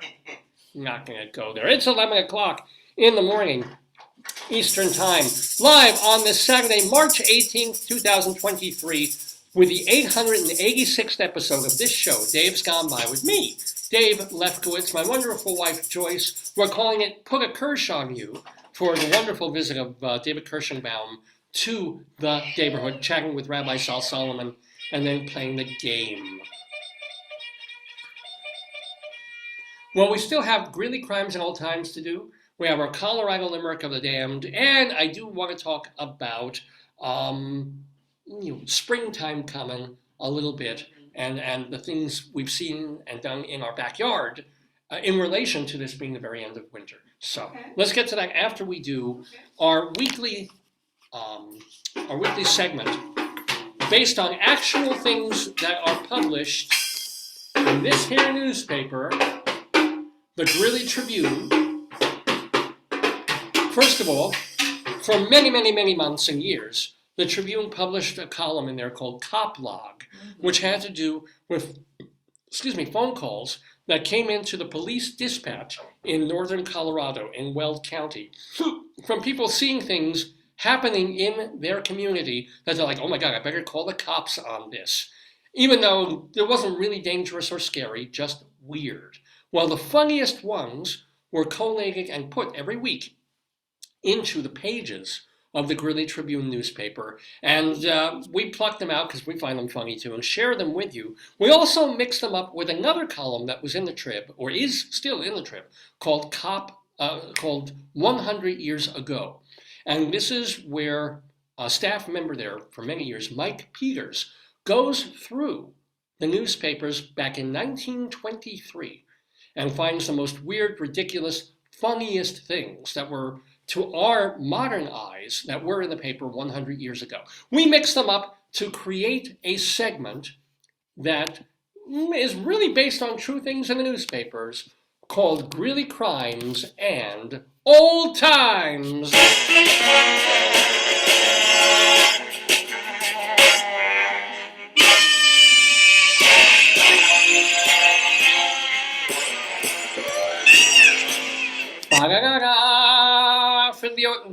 Yes, ladies and gentlemen, Greeley Crimes and Old Times by the auspices of the Greeley Tribune. And yes, I have been back and forth with Morgan McKenzie, who is the person who puts together the cop log for the paper. And I'm still waiting to hear back, because it was supposed to be back 3 weeks ago now in the paper, and I'm still not seeing new cop logs.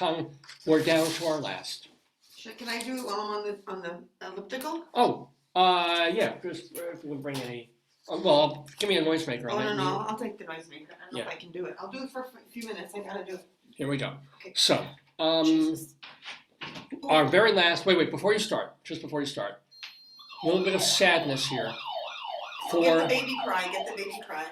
for our very Hand it to me, I'll last, perhaps last ever, but certainly last to date, cop log.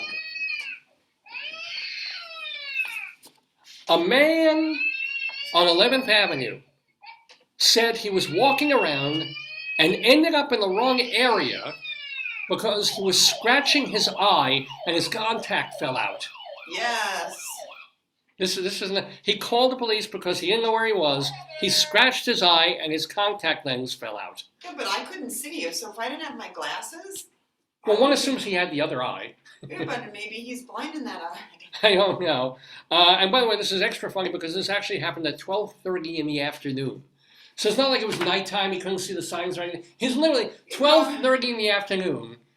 Maybe he had to be somewhere at 12:40. And that could be. So anyway, I'm literally going to cross this out. Look at this. That's it. That was the last That's so crime. sad. Ah, What's gonna happen? I don't know. There was supposed to be Did more. you write the lady back? I wrote the letter back this week again. Morgan McKenzie. I'm waiting to hear back. I'm hoping. Maybe she's no longer there. No, she's there. Oh, she's there. It had nothing to do with her. It had to do with the feed of getting the information from the police department. Anyway, we do have old times, plenty of them. So these are things that were in the newspaper in the Greeley Tribune.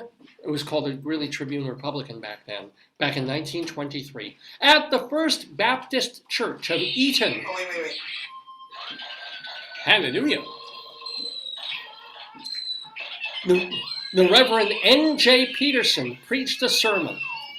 He's considered one of the world's greatest evangelists. The Reverend Peterson was not accepted when he first came to the church as a teenager. Why? He was then described as, quote, ignorant, uncouth, and unpromising. Now he's considered one of the church's national leaders. Well, he's like me. He's ignorant, uncouth, and unpromising. Except he rose to prominence in the church and is now a great leader and speaker, and I'm still doing this. Oh, well. Yeah, but look how nice your quiz was. Much great guess. Oh, yeah, no, it's a terrific quiz today, yeah. Here's another item from the newspapers from 10 decades back. Nelson's Jewelers of Greeley can help your diamond ring look better, so it will no longer be thought of as, quote, a grumpy ring. Have you ever heard a ring referred to? Even the ugliest, most unpolished, Yeah. oxidizing ring probably has never been called a grumpy ring. No, I know. In unrelated news, the State Teachers College faculty is ready to present their version of the play, Grumpy. However, tickets for the Tuesday night show are practically exhausted. Wow. Season ticket holders should be able to obtain tickets through the Bates Music Company. If not, they will need to give up their tickets. Wow. So, if you're grumpy, contact Master Bates, and you'll feel a lot better. Thank you so much. Ed James, captain of the Greeley High School Wildcats basketball team. He is now their lead scorer. He averages 5 points a game, although he refuses to shoot free throws. Why? That must be quite a team. I don't know. Their lead scorer averages Not 5 doing a game. it. Not doing it. Yeah. By the way, back in the day, when you see the scores of these things, it's like 34-27. I don't know how basketball was so different in the Naismith days. What's the normal score now? Oh, nowadays, college still tends to be less than pro, but pro game could be like 125 to 111 sort of thing. Yeah, I don't get it at all. Let's do one more old-timey thing, and then we'll get to some elsewheres. A 4-year-old boy was in Sunday school class when the preacher asked, quote, who wants to go to heaven? Now? Yeah, he was holding a gun on them. All but one boy raised their hands. When asked why he didn't want to go to heaven, the boy answered, quote, well, it has not been that long since I came from there. Oh, That's actually really sweet. That's cute. That is cute. Oh, It's probably not real. There's probably some writer drummed that one up, but that's pretty that's so cool. clever, yeah. This, I showed you this. This really freaked me out. What? Because I'll stop in 1 minute. everybody in education is. Oh, you have my phone? No, you want to draw the matzah. Ah, there it is. Sorry, thank you. This got the. Oh, I hope I can go back and find it. I don't know. Wait, let me see. Oh, I don't know if I can. Maybe difficult for me to. Someone. Damn it. What's wrong? Want me to find it? What are you looking for? Tell me. Oh, hold on. I'm gonna try this. Okay. I think I can find it this way. I hope I can. It's worth waiting for, especially since we had David Kirshenbaum, theater writer here.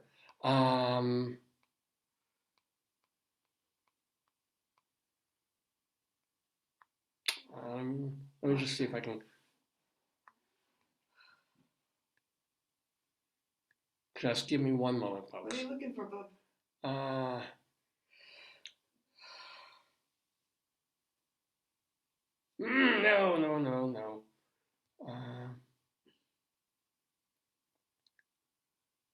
Hold on, one more sec.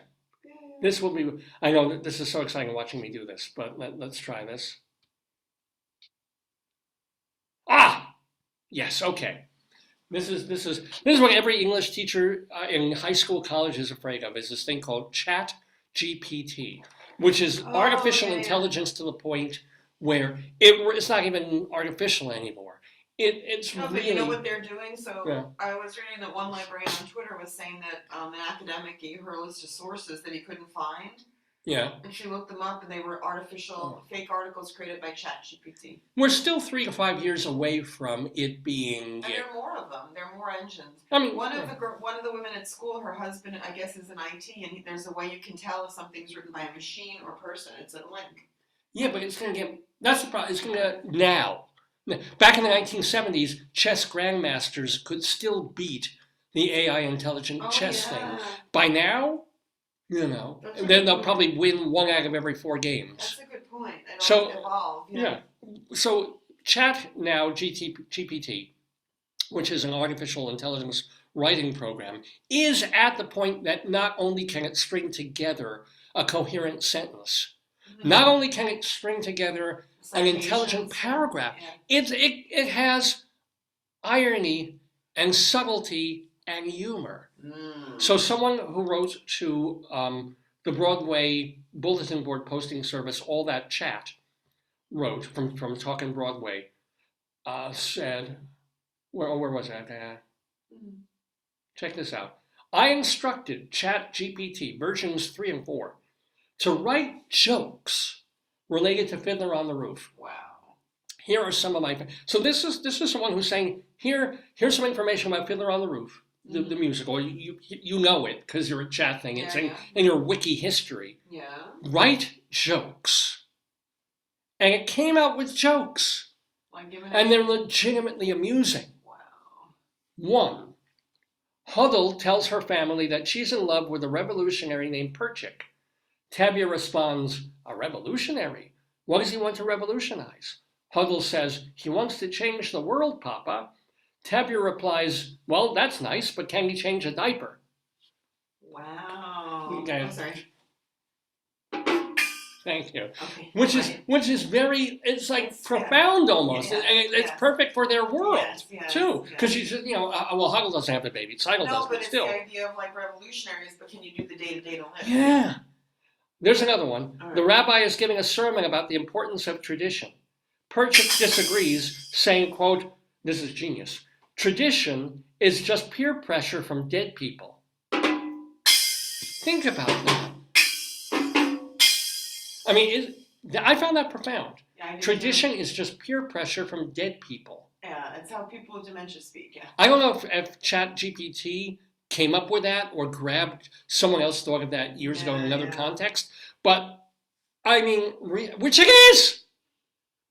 That's all tradition is. You should ask your guests what they feel about it, because everybody is a writer.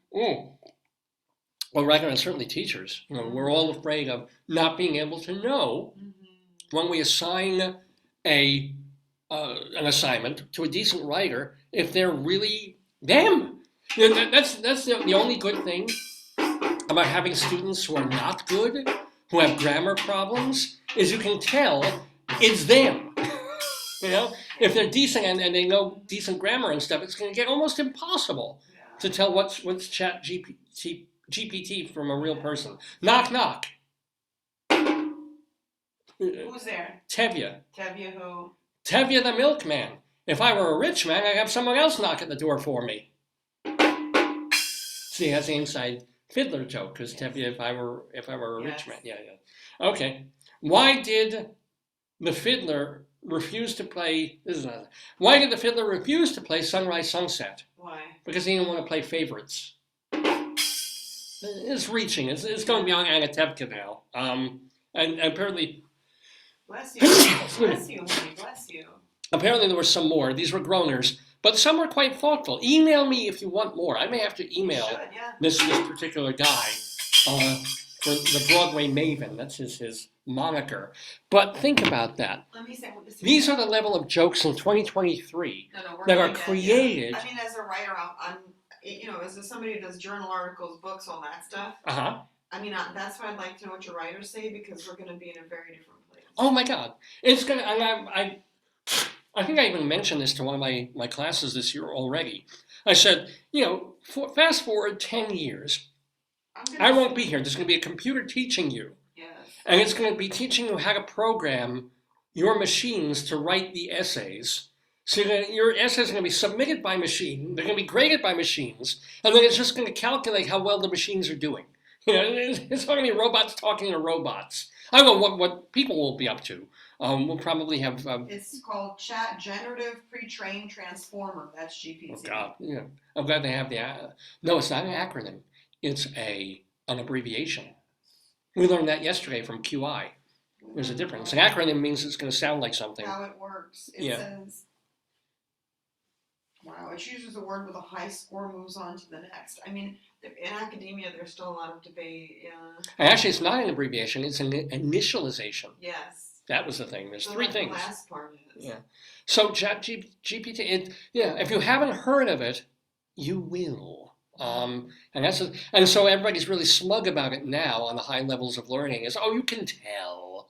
And there's errors. And as you said, it can drum up somebody's bio and throw in fake credits and do. Give it a couple of years, folks. It's like self-driving cars. Give it a couple more years. There's a ChatGPT Pro that you can probably pay $42 a month, so it's like a higher level. Like a SITS probe, which can be painful. Yeah. So anyway, how did we get on that? We always do. That's because it was the boy with that little joke thing. All right, here we go. Let's do some elsewhere. So even though this is Greeley Crimes in Old Times, we do make room for one or two items that are not from northern Colorado. These are weird stories that happen elsewhere. Mm-hmm. And this is from about a week ago. Women in Berlin. This literally happened a couple of days ago. This was in the papers. Women in Berlin. We have to go to Germany, hon. Why? Will soon be allowed to go topless at the city's public swimming pools. The state government's new bathing rules allowing everyone to go swimming without covering their torsos. This follows a discrimination complaint by a woman who was not allowed to go topless in a swimming pool in the capital. I don't understand. For me, swimming, you want to keep everything, tied down so you don't they're not bouncing up over the water. Yeah. Well, I mean, people can't leave well enough alone. It's like, there are nude beaches. Go ahead, it's Europe. Why can't you swim at nude? If she wants to do that, I mean, is it fair that men can have forever been bathing topless, and women can't? Is it really fair? Because you have your injury, so. What injury? Your injury. Oh, I've got a third nipple at the moment. I have like a cysty pimple near my nipple that was quite painful, and then Joyce popped it because she enjoys causing me severe pain, and then put a Band-Aid over it. It's still there. I still feel it, but it's yay. going nicely, yeah. No, but technically it isn't right that men don't have to wear any kind of top in the water, and women have traditionally had to wear something, even a bikini, just to cover up a little bit. Unless you're, where was it, Aruba? We were at one beach where people just kind of It might have been. Was it France? I don't know if we went to the beach in France. It was November. Maybe it was Aruba. Yeah, and where I was like, oh, hello! We're coming out of the water. I wanted to go to the beach every day. Yeah, I never ever knew you. I'm like, hi, yeah, I'm listening to you. And that was to the men. But how would you feel if you went to the local YMCA swimming pool? They're only boobs. Will we get used to it? Will we sort of be like, and granted, 97% of the women who are going to be in pools and going to be in beaches are not super, you're going to see them and like, Don't be so sexist. I'm sorry, but let's face it, we would go, naked legs. It's like, naked legs. That's what women really look like. Women feel when they see men. God, yeah. Problem is, are we going to get some guy showing that he can be bottomless, or a woman showing that? Why bottomless? I don't know. Why topless? Yeah. What's so terrible about putting on a little string bikini or a monokini? You do it every day. I do. If someone said, "Hey, you want to swim here? Put pasties on your nips." I mean, fine. I'll do it. Fair is fair. You know, women had to wear still. Aren't you supposed to wear bathing caps when you swim? No, what is this, 1920s? Well, it was about the hair. It was about No. I think that's, yeah. I mean, we have hair. yeah. No, I'm true, but like, you have a beard. You should wear a beard cap. tell me, well, if I had a long beard and I were working in a restaurant, you're supposed to really wear this Cover your hair, cover yeah. everything. I don't know. All I know is we have to go to Berlin now. The First Berlin. David, first we take Manhattan. Then we take. I'll take Berlin now. Hong Kong. The Berlin Senate for Justice, Diversity, and Anti-Discrimination. Oh brother, agreed with this woman who brought the lawsuit. As such, the Berliner Betriebe, which runs the city's public pools, has changed its clothing rules. Wow. Why couldn't they just have like a portion of adult swim time where people want to go in like declothed a bit? They can go at that time. I don't make any of these rules. I don't even speak German. I'm not a Berliner. Doris Liebscher, the ombudsman, said, quote, "We welcome this decision which establishes equal rights for all Berliners, whether male, female, or non-binary. It also creates legal certainty for our staff," which that is kind of nice. And you know what they're singing, by the way. Deutschland, Deutschland, going topless, boobies bouncing up and down. Free your boobs and teats, show your sweater meats. Come to Deutschland and scar your kids. Sorry, I just don't even know. Anyway, I do want to go to Berlin. I'm not so sure I want to go to Sheffield, England. You sent me this one. At the Nailmaker's Arms pub in Sheffield, Louis, the African grey parrot, often goes on, swearing rants. He picked up the four-letter words watching action films. In fact, Louis' cursing is so bad. How bad is it? The owner put a note on his cage to warn customers. Said the owner, quote, "He squeals, then says hello, then says a few more words, then starts shouting the F word." What movies are they showing that poor parrot? It's funny, but it's also embarrassing, and he also bites people. Maybe not the best bird to keep in a bar, publican house, no. And Louis is not alone, by the way. Oh, no. And I love this, an entire pandemonium of parrots. I didn't realize that, which makes sense if you hear them. An entire pandemonium of parrots had to be removed from Lincolnshire Wildlife Park after the African greys started swearing at visitors. And you can go on YouTube and find lots of wonderful videos of parrots that are saying things that parrots should not be saying. It's very funny. People teach them, or they let them by the TV and they hear it? You're watching HBO, you're watching Showtime, you're watching Netflix. And why the parrot would pick up on one sentence that might be said as opposed to anything else that's said in the thing. Maybe they pick up on the intonation because it's like, you know. Yeah, but I just think it's we gotta get a parrot like that. Yeah, we do. Anyway, let's get back to one or two more old times, and then we'll move on with the rest of this program. We have a special hot one note. By the way, I didn't write that. This is again from 100 years ago in a newspaper. They called it a special hot one note. Although Mr. and Mrs. Tutt are dead, they are still setting fashions in Greeley, something many Greeley and Weld County citizens would be willing to die for. Because it was only like 2 years after the whole the original King Tut unearthing. Yeah. What? Oh. Okay, go ahead. Well, you know you have a problem with it? Go talk to your mommy.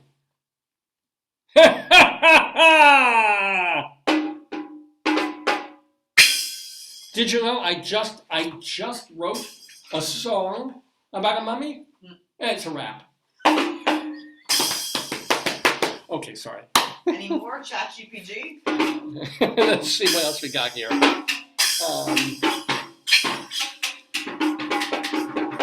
This is very cute. I'm going to end on this one. Some spokesmen have suggested that we make gramophone records of speeches by political leaders. And parrots and bars. This will let future generations know what we've had to put up with. And what's kind of funny is I go back in my parents' record collection. We used to have an album of the speeches of John F. Kennedy. It was like, Wow. we will do this. Yeah. It was literally a record album. Wow. And this was, thinking of that back in It is more 1923. higher than the Beatles. Oh, it was. I want to hold your hand.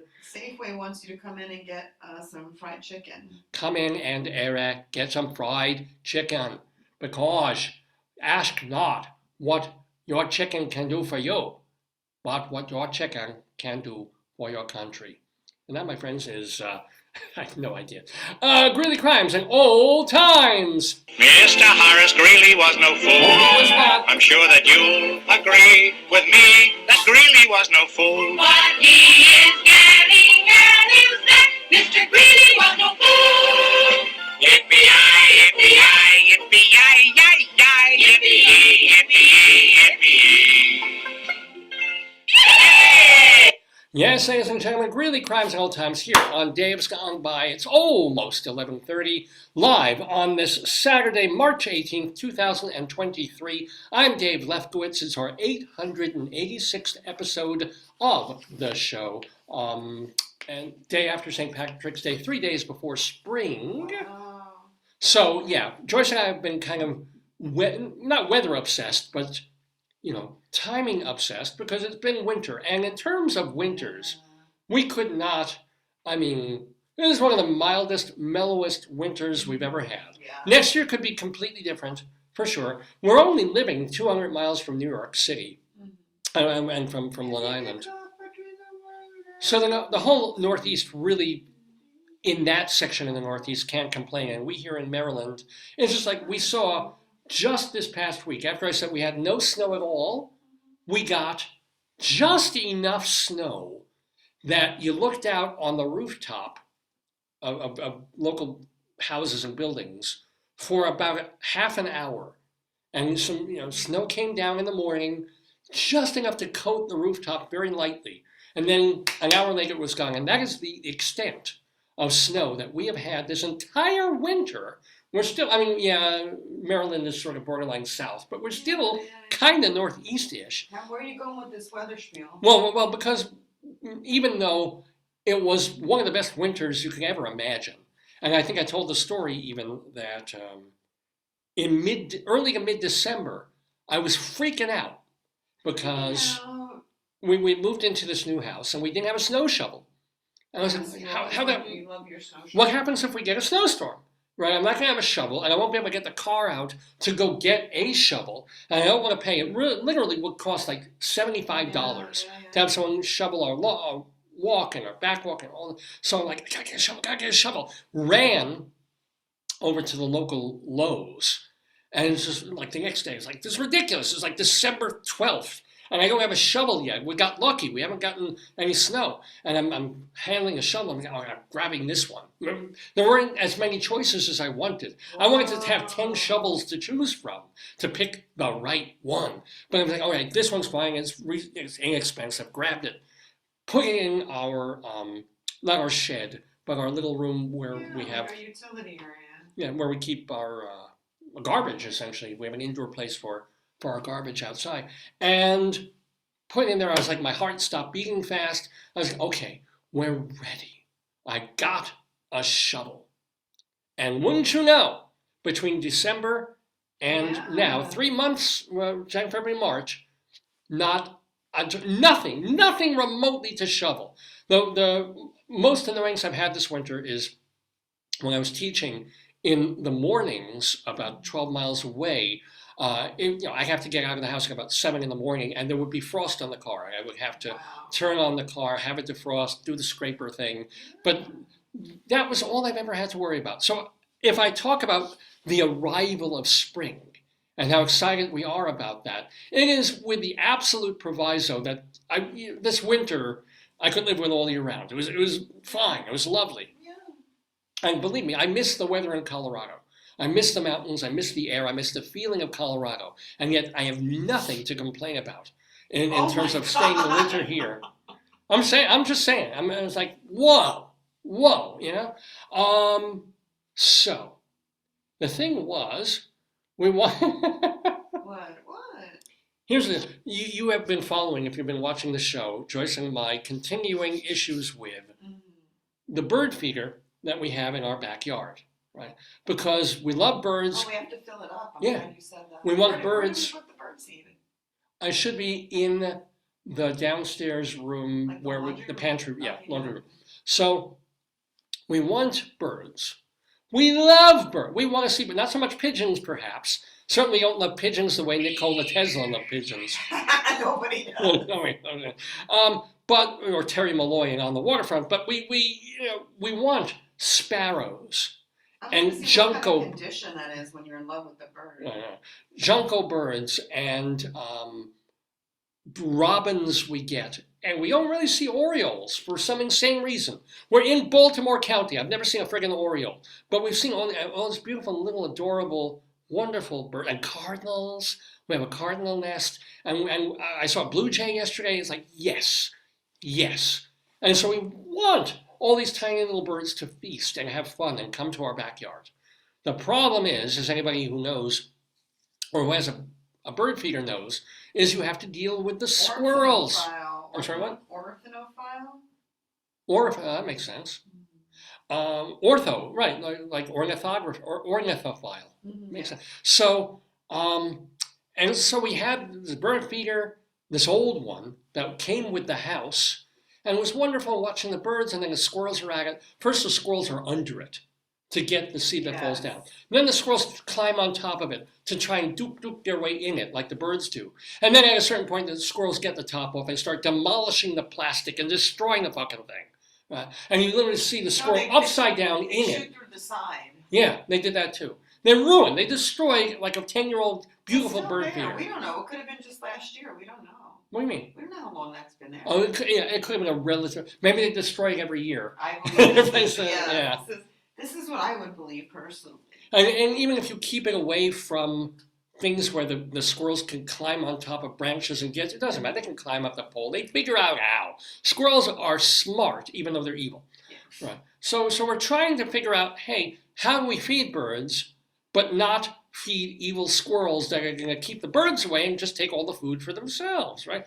So we're like, what do we do? How do we deal with this? Because we want to buy another bird feeder, but we don't want that destroyed by squirrels too.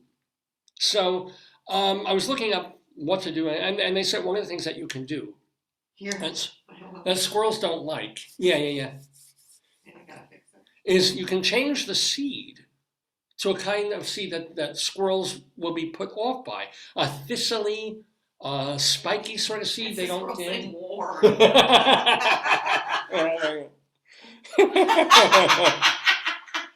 Yeah, tell me about it. Who knew, right?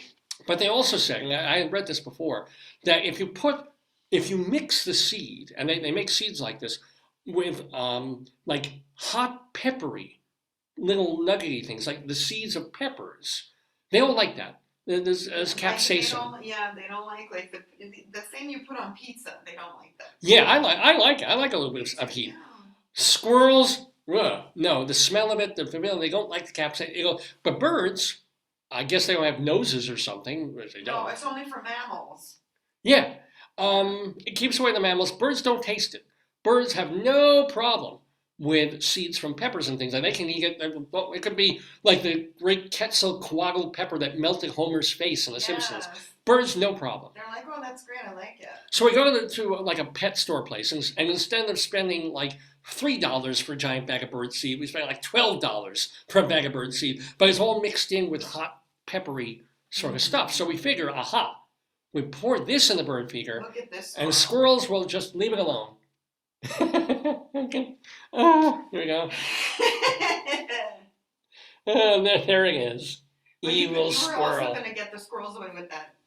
With the arrow. Well, no, this is the magnificent thing here that I wanted to share with you all. So we have it in. Has it kept the squirrels away? Not one. They're not so much climbing on the feeder, but they're still under the feeder eating all the seeds. I don't know how hot those hot seeds are in the thing. We could add more. We can have more. We can actually cover. We can pour like pepper flakes Yeah. on the seeds and see if that makes a damn difference. But this is quite wonderful. In my research of trying to figure out how to keep squirrels away from the bird feeder, I found an article on how to keep deer away. Oh no. Now, I want deer. I love You do. seeing deer in the You saw backyard. ones that look more like donkeys than vans. This week, for the first time in a month or two, Do we have a? we did I saw- take a picture? I think I took one on my phone Okay. because they came up fairly close. This week, for the first time in weeks, we saw deer again in our backyard. It was the most wonderful sight.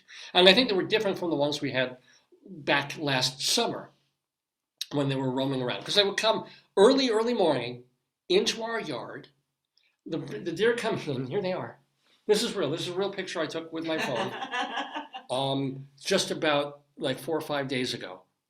Isn't that the most marvelous? And I know deer are a nuisance. And I know they create terrible problems when they walk along the road and you hit one in your Yes, car. I know someone who hit one and had a very traumatic time. Yeah, but if they're in your backyard just nibbling on things, God bless them. Love them, love them. But in searching how to keep squirrels away, I found a site about how to keep deer away from your bird feeder. So it gives a list of 7 things, most of which are completely like impractical, ridiculous, or self-defeating, of how to keep deer away Well, from show your them, bird this feeder. is a picture you took of a cardinal on the bird feeder. Well, this is really hard to, I mean, you can see this little red. Now, cardinal we absolutely want. Look at that.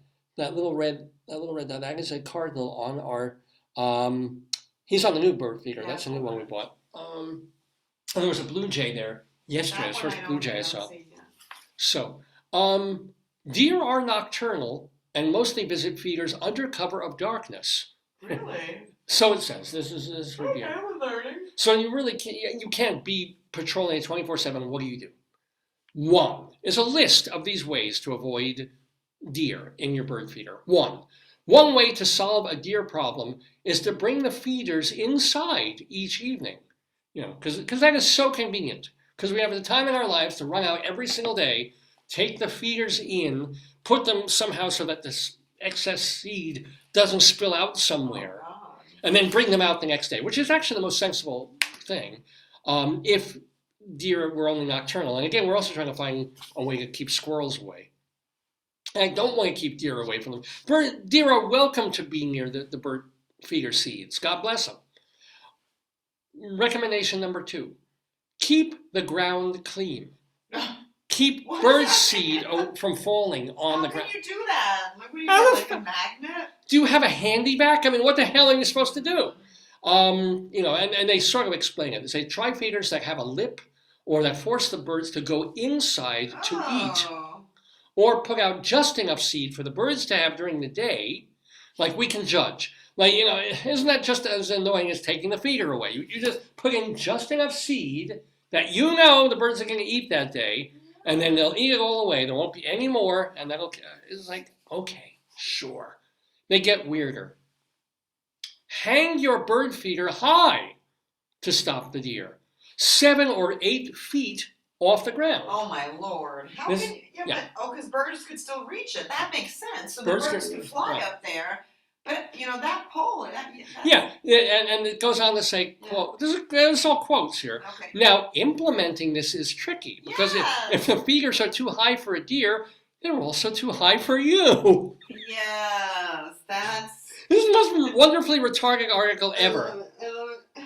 How do you refill them? One idea Oh Lord. is to have a Ryder. long pole near your feeding Yeah, station. but David, if you do that, you're going to spill seed on Yes! the floor. Of course if you are. spill seed on the floor, that's the problem. If you spill seed on the floor, you're like Omen, and God will strike you down. So you have a pole, take the feeder up and down, Okay. or, I swear to you, and they're serious about Don't say this, What? or you can develop some sort of pulley system.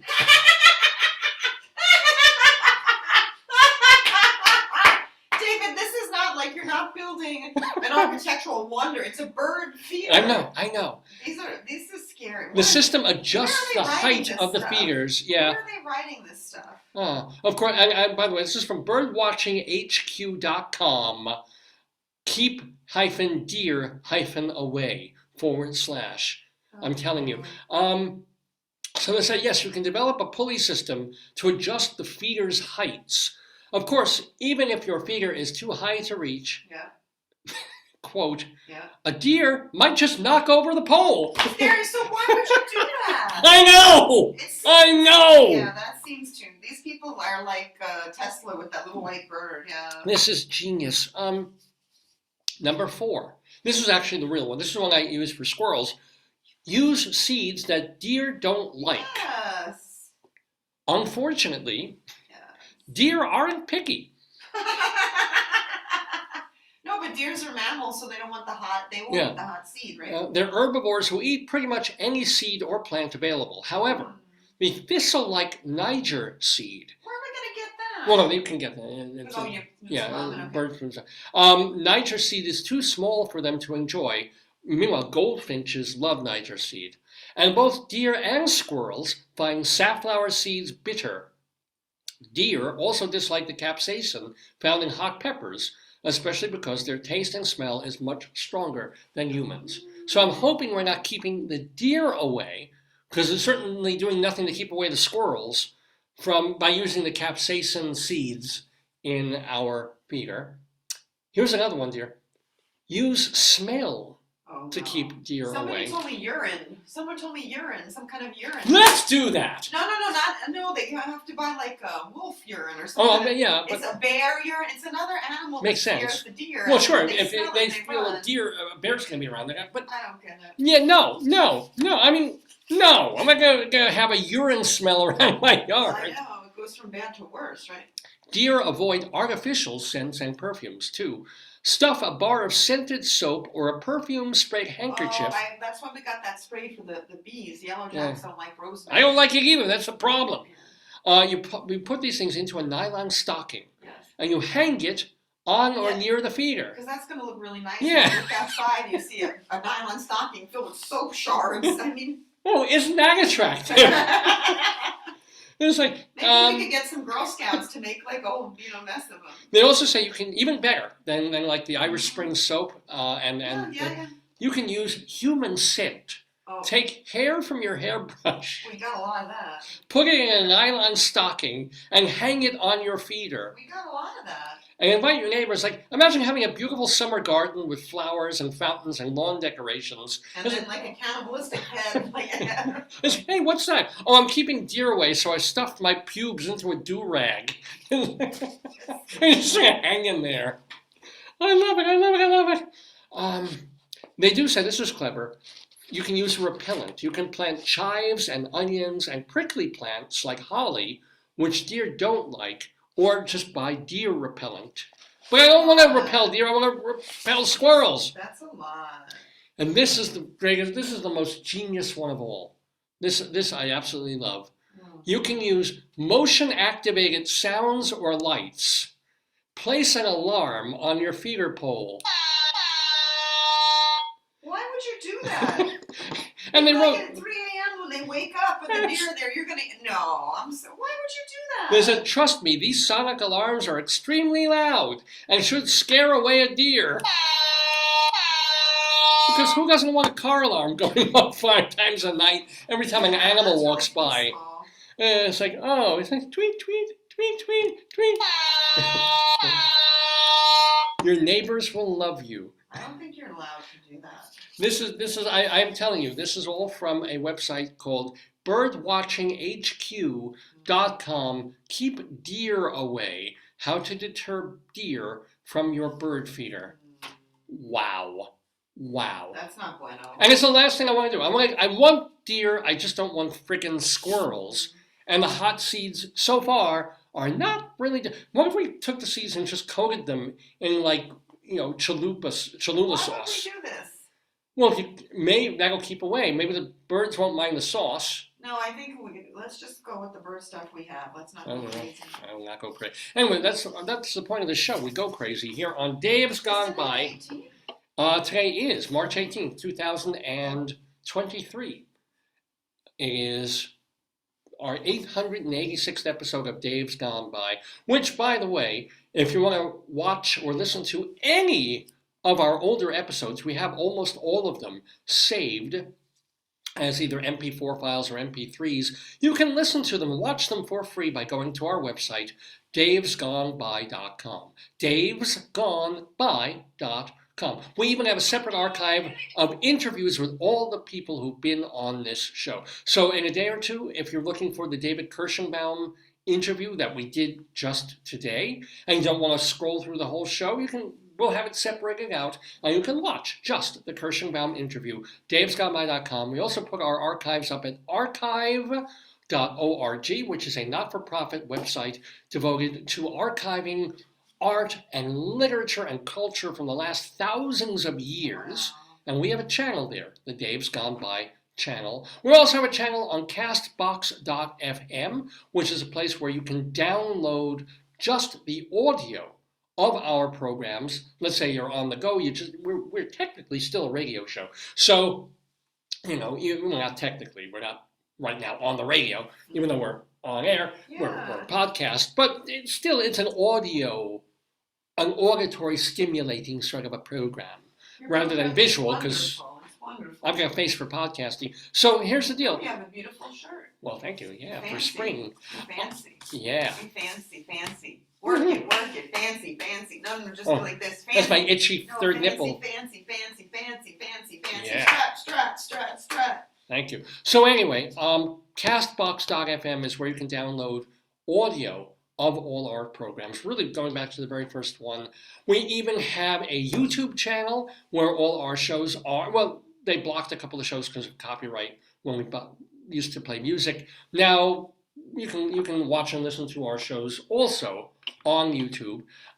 So do it on our YouTube channel, Dave's Gone By. Lots of wonderful ways to stay in touch with the program. And of course, our Facebook page, Dave's Gone By. Don't forget also that I have my own website for my writing. It's called davelefkowitz.org. You can read my reviews, my interviews. I mentioned just earlier that I interviewed a rather famous pop star. Dave Lefkowitz what? davelefkowitz.org. You should be able to find it pretty easily. davelefkowitz.org. I haven't written up the article yet. It will be published in Long Island Woman magazine in a couple of months, and then it will go up on my show. Yeah, there I am. How handsome you look, honey. Yeah, it's a good shot. But now you're even more better looking with your salt and pepper. I think you're better looking. I had salt and pepper back then No, already. but not as nice as this. Now this is like perfect mixture. You should take another headshot, baby. Well, thank you. Yeah. Anyway. Oh, yeah, and it's been years since I've gotten some good head shot. Anyway, where am I with that? davelefkowitz.org. Check out that website too. Well. Because this is classic. Some classic shots. That first shot was taken, and I used that for my head-shot, literally at the doorway of UNC Radio. And the bottom was my office at the university in Greeley, Colorado, where Joyce was teaching full-time, I was part-time, and that was my office full of these beautiful potatoes. I wonder if people who have that office now have ghosts of the potatoes, if there's any, do they ever sit in the office and go, boy, I feel like I need ketchup? Yes. Or they have some sort of, Remember, they become alcoholics for a craving for vodka. I hope not. Actually, I really felt bad for them because there's hundreds of little holes from the pin things that I put in the walls to hang up the potatoes. This is great. Your site is good. It looks good on the phone too. I'm trying to. Oh, good. I'm glad. I can access it. I'm trying to click around. But anyway, check out all these different websites, really to get the same content, the same thing, the older episodes of Dave's Gone By, and info about the program and about my writing. Anyway, it is 10 to noon. Look, and you linked. Oh, that's nice. You linked it to the. That's great. Sure. It's 10 to noon Eastern I like time. That. It's running. Good. I don't know how to stop it. Uh-oh. Here in the Daverhood, on this day after St. Patrick's Day, 3 days before spring, March 18th, 2023, we still have, and I apologize for this, the Colorado Limerick of the Damned. But there's an old thing. It says David and his wife Joyce live and work in New York and Colorado, where they keep many potatoes. Oh, I gotta change that. Yeah. Well, actually, not that much has changed. We just changed our city. Before we get to our Limerick, our Colorado Limerick of the Damned, I do have to thank some people and to do our Friends of the Daverhood. These are people who've been on the program both today and in years A past. lot of big wigs, baby. Well, yeah, that's why they're family, they're friends, and they're doing other things. So if someone was on the show 5 years ago because they were in an off-Broadway play, or they wrote a book, or they had an album coming out, they've got new stuff going on all the time. We like to keep you posted and let you know what they're up to. That is why they are the Friends of the Daverhood.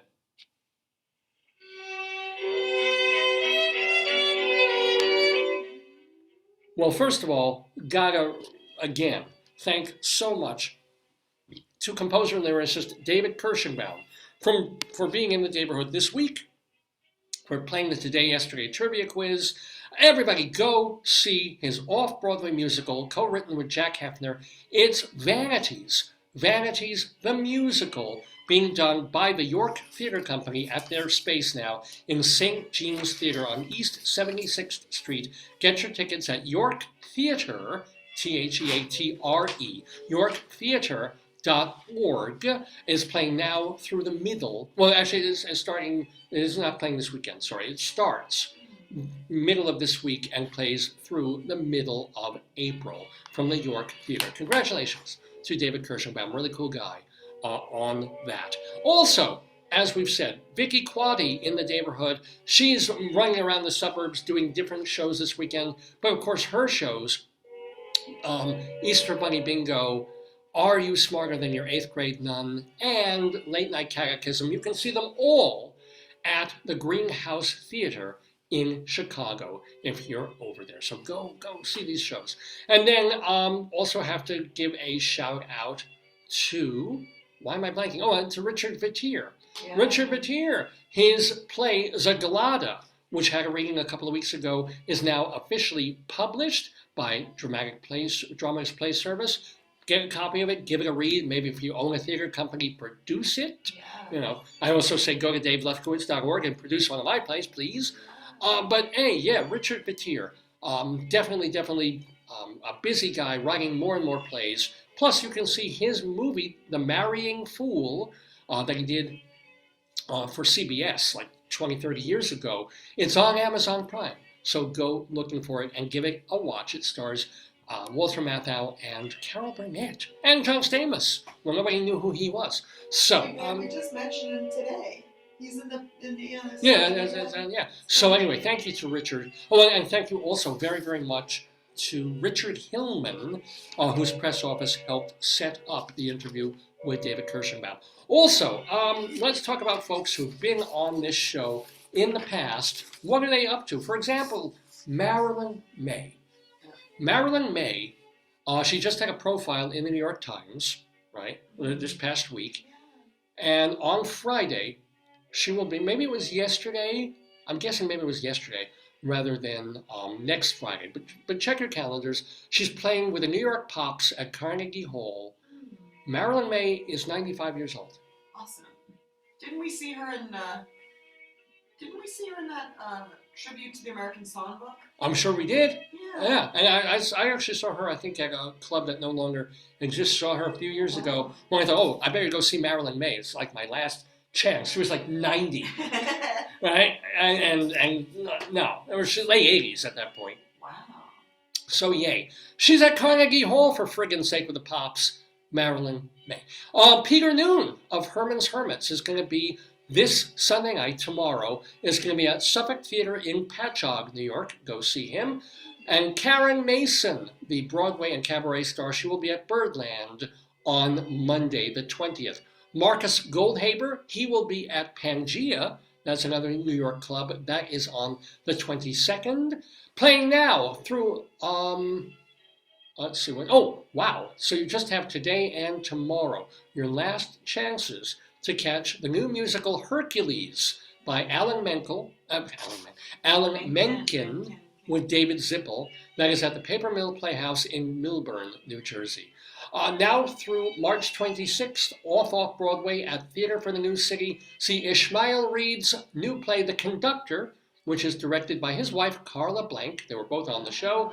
And also through March 26th, off-Broadway, The Importance of Being Frank, being done at ART New York and featuring Christine Petty as Lady Bracknell. On Broadway, Tova Feldschuh is in Funny Girl now through September 3rd. Now through the end of the year, make sure to catch once a month Katsura Sunshine doing Japanese storytelling called Rakugo at New World Stages. Seth Beeson-Hirsch does Seth's Talent Show at Don't Tell Mamas on every Tuesday night. Oh, wow.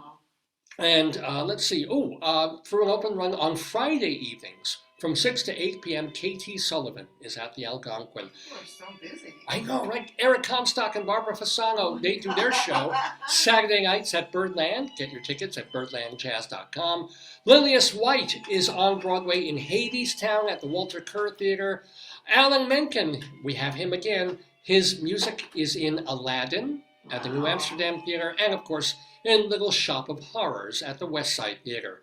Monday nights at Birdland, Jim Caruso's Cast Party, and then everybody read the website stagebuddy.com, founded by our friend Evan Seplow. Dr. Demento doing new and old Dr. Demento shows at his website, drdemento.com. Make sure, even though she couldn't be on the show today, Leslie Hobank Blake and Charlie Gross, they co-host Two on the Aisle. Find that on their YouTube channel.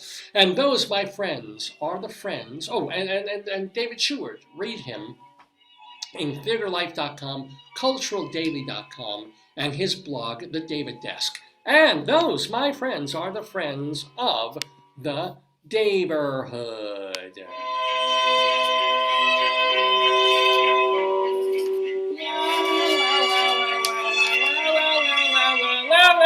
La la la! I know I'm in Pee Wee Herman mode. When you do the little wavy man, that's good. Oh, I could, yeah, we haven't seen him since the beginning of the show. Could you do that with the music? I think it's beautiful. Let's try it. Hold It'll on. be beautiful. Let's Oh, sorry.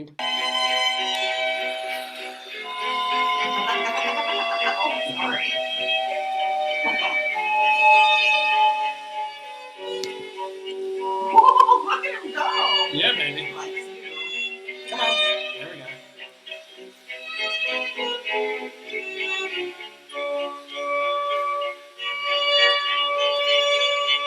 Hours of entertainment fun. Wow. There we go. And how appropriate, too, on our catch-up day.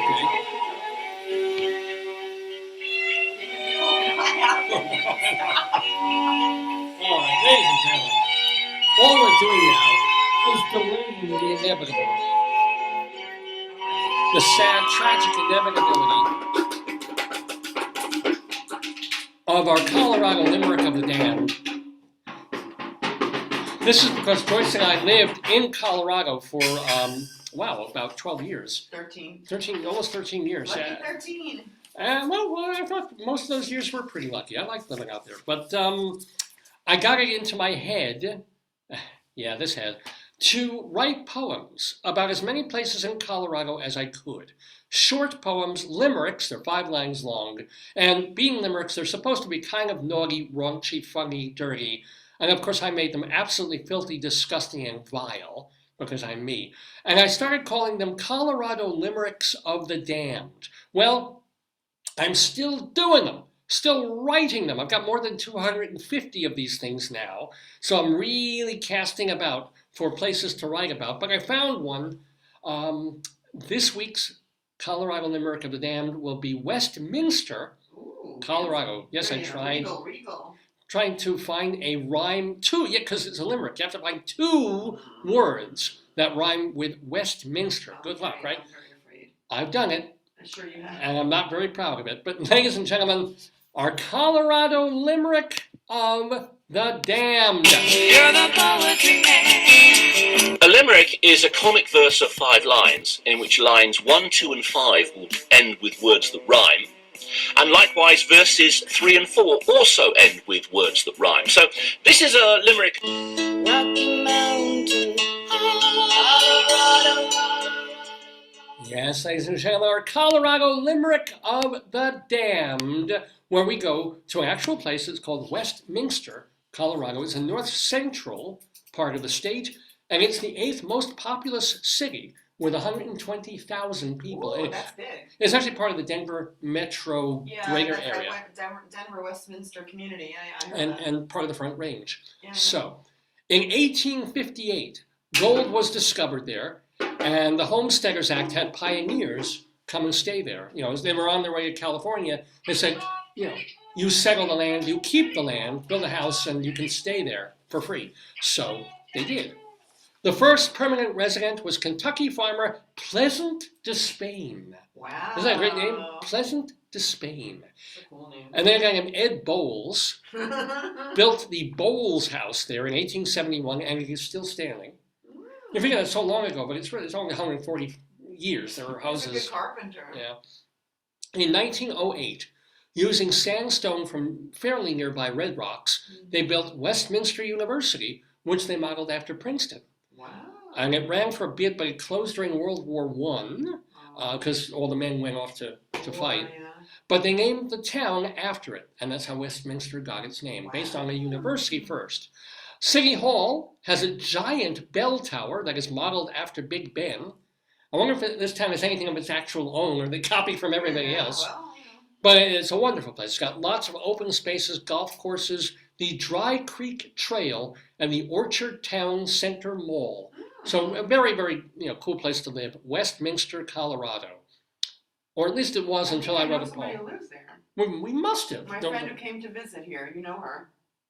Really? That's where they Recently? live. Yes. Oh my. She was from Westminster, Colorado? Yes. Huh. Well, cool. But she still lives there, or she moved to Maryland? Oh, she lives there. Oh, so she flew out all the Her way. family's here. Oh, wow. Oh, cool.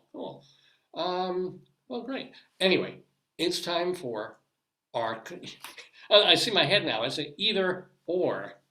You can't tell, but it's a black and white. Yes. Okay, I'm ready. So, Colorado Limerick of the Dam. Here we go. Westminster, Colorado. There was a young man in Westminster who tried to seduce an old spinster. Though poems and praise did not change her ways, his 10-inch kielbasa convinced her.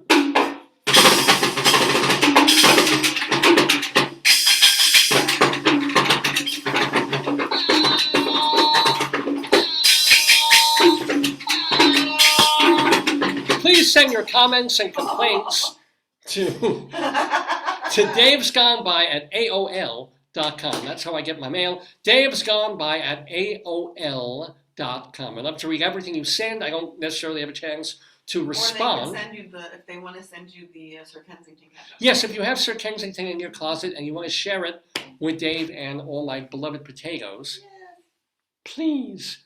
Oh, look, think of us as like those fat black kids sitting on the sand in Africa with flies buzzing around their heads, no ketchup, and then they must have it. They've got the big old swollen bellies. David, these guys are heavy set. Verily, I'm starving. They don't look starving. Send your Kensingtons now to care. They look overfed. Look at them. That's not nice, Mom. Look at yourself. I look beautiful. Take a reality check. For a potato, he looks beautiful. He's not anorexic. No, I'm not right. Anorexic. My name isn't Anna. Comedy. Okay. Anyway, yes. If you happen to have a dealer for illicit quantities of Sir Kensington ketchup, please let me and Potato know about it, because we will not pay top dollar for it, but we'll pay middle dollar for bottles of delicious Sir Kensington ketchup. Anyway, where am I going? I don't know where I'm going with this. You're going to close the show. Gotta close the show, yeah, because it's already after 12. And you've been watching the 886th episode of Dave's Gone By on this March 18th, 2023, with me, Dave Lefkowitz, my wonderful wife, Joyce. I want to thank you to Rabbi Sol Solomon, who did the interview with David Kirshenbaum. Find out more about him at shalomdammit.com. That's a website where you can read his rabbinical reflections and hear them too. You can also see episodes of his TV show that he did on Long Island cable TV a decade or so ago, and footage of the entire, and it's beautifully shot too. It's really great footage of Shalom Dammit, An Evening with Rabbi Saul Solomon, that he did off-Broadway at the Richmond Shepherd Theater many years ago. It's all there, shalomdammit.com. Thank you again to David Kirshenbaum. Go see Vanities by the York Theatre Company at St. Jean's Theatre from the middle of this week through the middle of April. Thank you again to Richard Vetere. Go buy his play. It's called Zaglada, available from Dramatist Play Service. And of course, go see Vicki Quade's shows out at the Greenhouse Theater in Chicago. Thank you to my darling, wonderful, and adorable wife, Joyce, for any thoughts about springtime or birds or deer or anything? We have to fill the bird feeders. Maybe we do tomorrow morning early, you know. All right. And any thoughts on embarking now upon your spring break? I've got a lot of work to do. Yeah, I know. I start teaching again next week. Actually, I don't really mind, but it was nice having the week off. It's just like, I think, in all essence for me, it's just 2 days of not going to campus, but doing work every other day. And I'm lucky that I get to do some of my own research, so that's been pretty good. And you do have some stuff to grade, but at least there won't be generating work that you have to grade when you get back. There are a lot. Anywho, what else do we have to say? I want to see when the flea markets come back to that Methodist church, but I don't see it. Oh, by the way, a happy would-have-been anniversary to my parents, to my mom and dad tomorrow, or no, today, excuse me, would have been the 61st anniversary if Dad had not passed about a year and a half ago. But anyway, shout out to my mom, shout out to Joyce's parents, who are doing well, and what else? Any other shout outs, any other happies to give? Or just wish all of you a happy, healthy, spring. Good springtime. Even though winter did not suck. It really didn't. Winter was pretty great. That's a good logo. It didn't suck. Winter didn't suck. I gotta go behind you to pull out the plug. Hold on. But I wish you, great, great enjoyment of springtime ahead with lots of beautiful birds and deer if you want them, or if you like squirrels too. We should be back next Saturday, I believe that would be March 25th, with the 887th episode of the Dave's Gone By Facebookio Podcastio Programmio of the stream. Check the Facebook page for information about it, davesgoneby.com. For more information, email me, davesgoneby@aol.com. Check my Twitter feed, Radio Dave 2, our Instagram page of Dave's Gone By. Just keep you in the Daverhood all week long. And, keep it going. Gone by. Days gone by, days gone by.